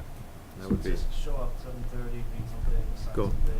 and- go through, make sure that they're, you're really the first screen before we pay the bills. Make sure there's nothing in there that seems out of whack. Yeah, I'll give it a try. Okay, I would nominate Alex then for the board clerk. Any other nominations? All right. Hearing none. Wow, that was hearing none. I would accept a motion to assign Alex as the new board clerk. So moved. Any other discussion? All those in favor? Aye. Aye. Aye. I'm Opposed? gonna do a motion to Thank give you. you permission if you can't do it, to come in and sign That's them. just a fill. That's a No, fill in. I I don't don't need need that. No, don't need that. So I'll see you tomorrow morning. No, I you think we don't got them all know. tonight. We got them all tonight. That's Get a week off. That's step 3. Alex, thank you very much for that. And again, just you give me a call, Yeah, thanks. give me a call the night before or two, and I may remember to get up here. All right, 2 policies tonight. 422. So it's volunteer work study and student teachers and student conduct and discipline. Yep. We'll get into discussion here. And Yeah, does that look like the first part of it in terms of the, I always like our first paragraph. It's very similar to VSB's. The only difference in the definition was that added regular basis is defined by 1 more hour on hours. It's not on BAs. And we include Right. student teachers. And student teachers in And the student top, in teachers, ours, right, not in the right, bottom student one. Which I think is an Right. important addition. Yes. Yeah. Yeah. And then procedures are obviously from your bailiwick on that end. Yeah. So I say that the one that we have now works better. It's a Yeah, little I more like what we inclusive. Any changes, any updates to that guy? I wouldn't recommend any. Okay. I think it's good. Looks good as it is. All right. I would accept a motion. That's a first read, so you Oh, don't sorry. need to do Yep, anything. yep, Yep. yep, that's right. Okay. So we'll bring that one back in consent. Thank you. Keep me honest. The next one here is policy on student conduct and discipline. And this is our first read too, right? This is our Correct. first This is, read here. this is the one that we definitely inserted, which I greatly appreciated rereading, restorative, practices into this, that first paragraph, or actually the second paragraph. Mhm. And that violations are to be treated as learning opportunities for students. Rocked it on that one. Yep. Okay, that was good. So I've got just one from a semantics standpoint. Where am I? Under administrative responsibilities. Right here, you got a stray S. I think it's Ooh. as. It's just a minor Are detail. not possessed at school as part. Right. Got it. But, so the only other question I had in here, and it does it a couple of times, under administrative responsibilities first, and the second sentence says, the guidelines may include provisions for the suspension or expulsion of students who engage in misconduct on school property or a bus, or at a school-sponsored activity when the misconduct makes the continued presence of the student harmful to the welfare of the school. The welfare of the school being everything associated with that, the atmosphere, the environment, the physical beings in the school, the physical property of the school, it is Yes, all intended of to those be things. everything, right? It's intended to be broad. Yes. Is that, It's odd wording, but I think it encompasses sort of like our PBS, like what we expect of all kids, so that everyone's feeling safe, regardless of whether you're actually in the school or not. Because that little phrase comes after saying, or at school-sponsored activity, right? Mhm. But the presence of the student harmful to the welfare of the school, is that the connection as to the expectations that we maintain a safe and welcoming environment Right. for everyone. so, yeah, when I read these, and especially this one in that particular sentence, I'm sitting here, we're doing a student hearing who's gotten all the way up through for some behavior that crossed some line somewhere. And is that wording such that it does mean all of those things? And I think the answer I just got was yes, it covers all of the above. The welfare of the school is the beings, the physical property, and everything else. So that it takes into account whatever the underlying behavior may have been. Not just physical harm to the school itself. You know, think a school, it's a school building, but this is the broader definition of everything within it, right? Okay, I can be had for that. All right, any other comments or thoughts on this one? There's student conduct. We moved right through the other one as is, so there was not much on that one. Question, on the procedures, is page 3's account? Yep. Is that it seems like all the documentation on the, when someone does something bad is all in there, My question is, if we do restorative restorative practices, is there a way for there's also documentation for redemption? My greatest fear is that we always put just the negative notes that they were warned, but is there any follow-up on, there's a note that says this, through the process the student did this XYZ, so that if you ever had to give up records to a college or whatnot, they would see that there were actions done to address the concerns. Typically, there would be an administrative letter, so throughout this process, and then there would be something that would lay out what the restorative items would be, and then there would be a follow-up letter saying that they had been completed, because if they hadn't been completed, then there would be another letter. And if you don't do the restorative piece, then it doesn't go away, it moves to another level, which is usually more consequential at that point, or another shot at restorative practice. Okay, Yeah. This wasn't clear on that process, and so the only thing that I had written is, what does redemption look like, and can we be potentially a little bit more explicit about it so that we truly turn it into a learning moment, and it's documented learning moment, so that it may not hurt the student later on if they made every effort to learn from their mistakes. Yeah. What's really fascinating to me about that too is, in my years as a high school principal too, was colleges never, ever ask for that stuff, which is really interesting, because there are a lot of places who use that with kids, and they say, you don't want this in your file, right? Because, if you want to go to college, they might ask for it, and they don't. And there is a FERPA issue with that around confidentiality. I think it's a good aim back at the student to say, yes, we recognize that that's happening. So it's like you said, the initial straighten out, and then the after, thank you very much for your, following the recommendations. It's also celebrating redemption. Right. I think that celebration needs to, there needs to be a celebration for that. There was a second setting here, but they looked almost identical. Did you have any other changes to that one? I mean, which one? The student conduct and No, I discipline. didn't. There's another section, but it looked almost identical. So. Yeah, it's pretty much the same. Yeah. In general, though, the other policy has in it nothing in there is a problem for you? No. Up front? Okay. All right, so we'll see that one back in. The next one here is, and I wanted to bring this one back, but we've already reviewed policy 4.3, and this is the one where I took 4.33 out and said, are we just abdicating our responsibility? So that's really the only one I wanted to make sure you guys were comfortable with in that 4.33 section, and then we can approve that and put it back in as approved again.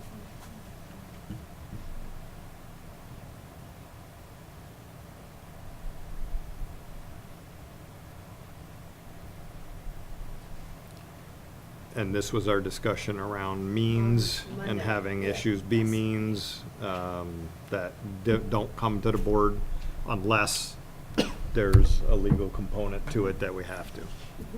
So I just didn't know if that hit it for now. I think it will. Okay. So just as a discussion point. Yep. since we're thinking about new board members, this is probably one of the policies that should be front and center for any in the new packet of board. Like, there's a lot of these, but this one's probably the most important one that I felt, because we can get a lot of people who come in who don't understand policy governance and think that their job is to solve all these problems, to run the school.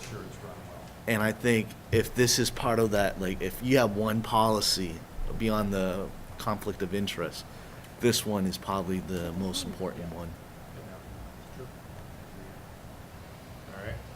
And Alex, thank you for touching 4.4. We'll bring that one back next time. And Tori and Matt will send you one to review for future. Hopefully give you at least a couple of months to get through it. Excellent, thank you. All right. And I would appreciate the update on that. The so that gets us. That one went for approval. Was that one have to be approved? What's that? That him 433? Yeah, it said review, discussion, and approval on the agenda. Oh, it did have I approval. think it on does because you changed, because you had From the modified the last language time. based on the last conversation. Right, okay. So Good I would catch. accept, thank you, yes. Thank second you. guessing. Takes us all, Takes takes a us all. village at 9:35, right? Yeah. I was thinking the students should probably go by now. I'm This sorry. could be normal. What? I know, it's No. Not gonna happen. We don't not govern. gonna happen. All right. So No I more would 90s accept, and I would, 90-minute presentations. I would accept a motion to accept the board monitoring report for about 3 as revised and discussed.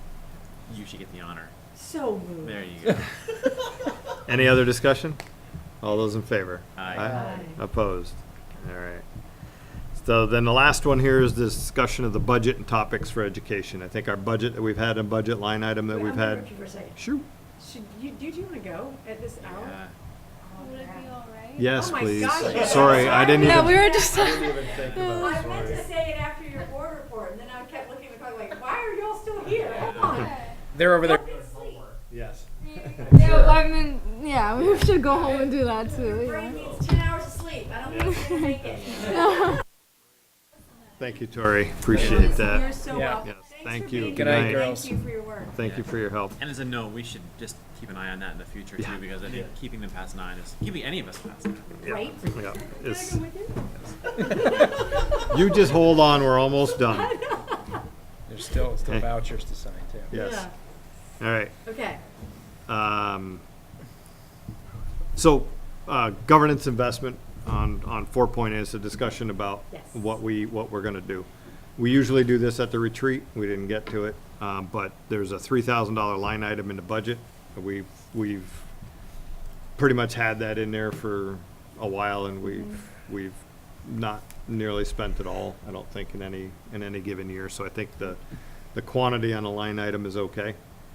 But the question is education topics. What would we've got a lot of changes coming in funding, special ed being one, but I think we talked about that one not necessarily Yeah, being and I ready think for they're prime actually, time. they're talking about doing something for board members and administrators at the spring VSA VSBA conference. Okay.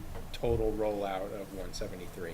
So I'd say we just wait for that and probably before doing anything else. I can Alright. give you some pre-read stuff, but. Is there any additional policy governance stuff that would be helpful? That Like was another- one of the topics that we had talked about as well, and that is inviting Val back, but with a different lens this time. We've got our end statement, obviously, we've had it for a while. We've now got some measurements that we're saying that these are some of the things that we would like to put in.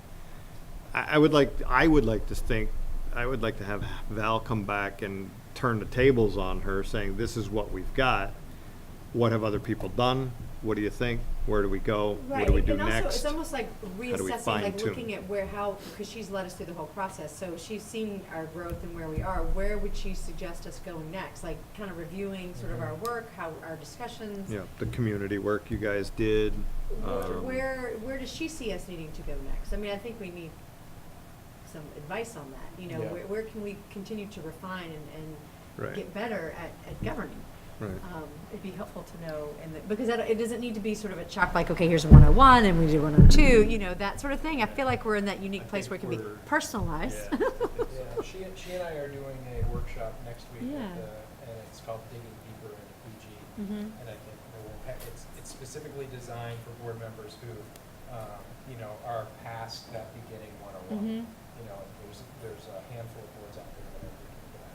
I think that the next step for you guys would be probably for 2 of you to meet with Val and, think about like, what do you want to show her as far as Mhm. like, being, and she's kept up with us pretty closely, so she's pretty attuned with the work that we've done the last few years, monitoring and everything. But for you to say to her, here's where we are, here's where we want to go, like what would be within the PG framework, what would you suggest? Yeah, that'd be great. And she could talk that through with a couple of you and some suggestions. I'd be happy to be a part of that, giving that advice, yeah. You want me to talk to her about that and see her tomorrow? Yeah, it'd be great. I'd like to kick off that next level of And can that, so because I had to review the last, one of the things that we're gonna talk at the next meeting, one of the hard things about communication is not knowing what to write, and I see this we all struggle what to write in the article, in the newsletter, and I think part of the next part of the policy governance is helping us form a vision to help communicate. I don't know what I don't know what that means totally yet. It's not formulated because it's 9:30, but I see all of us always struggling with trying to figure out what to write next, and in some ways it's probably because we don't have what I would call a strategic plan, And so I would love to see us how does governance policy work with the strategic vision of a school district, and how does that alignment work? Is that the same discussion? That's I kind don't of the know. next step that seems like it would fit in with the next step, Right. here's what we're doing. Yeah. Critique this, and then how do we, the communication, vision, Or how does policy governance overlay with communication report outs from the school board? It's a great topic of discussion. Yeah. all right. Any other topics for education? We've been stable, so I don't know. Education funding is always interesting, but we've had Mhm. that a couple of times now. So- Yeah. Doesn't make it any clearer. No. Nope, not at all. Not at all. I'll have to agree with that. All right. All right, so, we'll go forward with that. We'll maintain the budget line item we've had. Recent community activities, anything with you guys? Still working through any community We're gonna meetings get or back on the- summaries? Possibly. Yeah, Get we back on the probably should horse. work. Revisit it, yeah. Yeah. House ones, I don't think we. Yeah, we haven't really. What's nice is that like the data that we collected with outside of the students almost confirm what we saw with the students, and so it's really just slight enhancement. It's really talking about what we saw are, and maybe these are the communication things, is what people see are barriers but also strengths, and re-leveraging that out. So diversity and size are 2 things that we always talk about, right? I see them as strengths. Unfortunately, some people see them as weaknesses, and I think we have to leverage that a little bit more. And I think I don't know if I forwarded the comment from the grandparent that I got, but you can see like kind of the direction that and this is what I mean about that focus. Like, how do we focus so that people start seeing education not just as a private good, but as a public good, and how do we talk about it in that fashion, so, but yeah, we'll try to, I think Tori and I just need to meet up and just kind of talk and Put our think heads about back what that together. summary Yeah. of all the comments. Any items for the next agenda that may not already be on? Good for that. All right. VSBA, VSA conference next Thursday and Friday. Good. Anything else? I just want to recognize I don't know who's watching this at this point, but just recognize that September 15th is October 15th, it was Hispanic Latino Month and Heritage Month, and if we are to really truly embrace community in all forms of diversity, I want to just recognize that and acknowledge that this month occurred, and hope that we can be aware of all these type of little other cultural events, especially since we are a very multicultural community. So along those same, to continue and not belabor too much, our focus on learnings as we go, is it starting next month? Focus on learning, going Yeah. with our community members? Yep. So we're gonna get some Our community liaisons. views from the community Cultural liaisons on the cultural issues. So we'll try to get something out to invite the community in to have a listen to as well, for anybody that may want to come in and understand who we are in a broader sense. All right, anything else? I would accept a motion to adjourn. So moved. Guys on it. All right. I'm not even, it is 9:45. All those in favor? Aye. Opposed? Thank you guys Don't for forget, hanging in there. don't forget the vouchers and appreciate the time.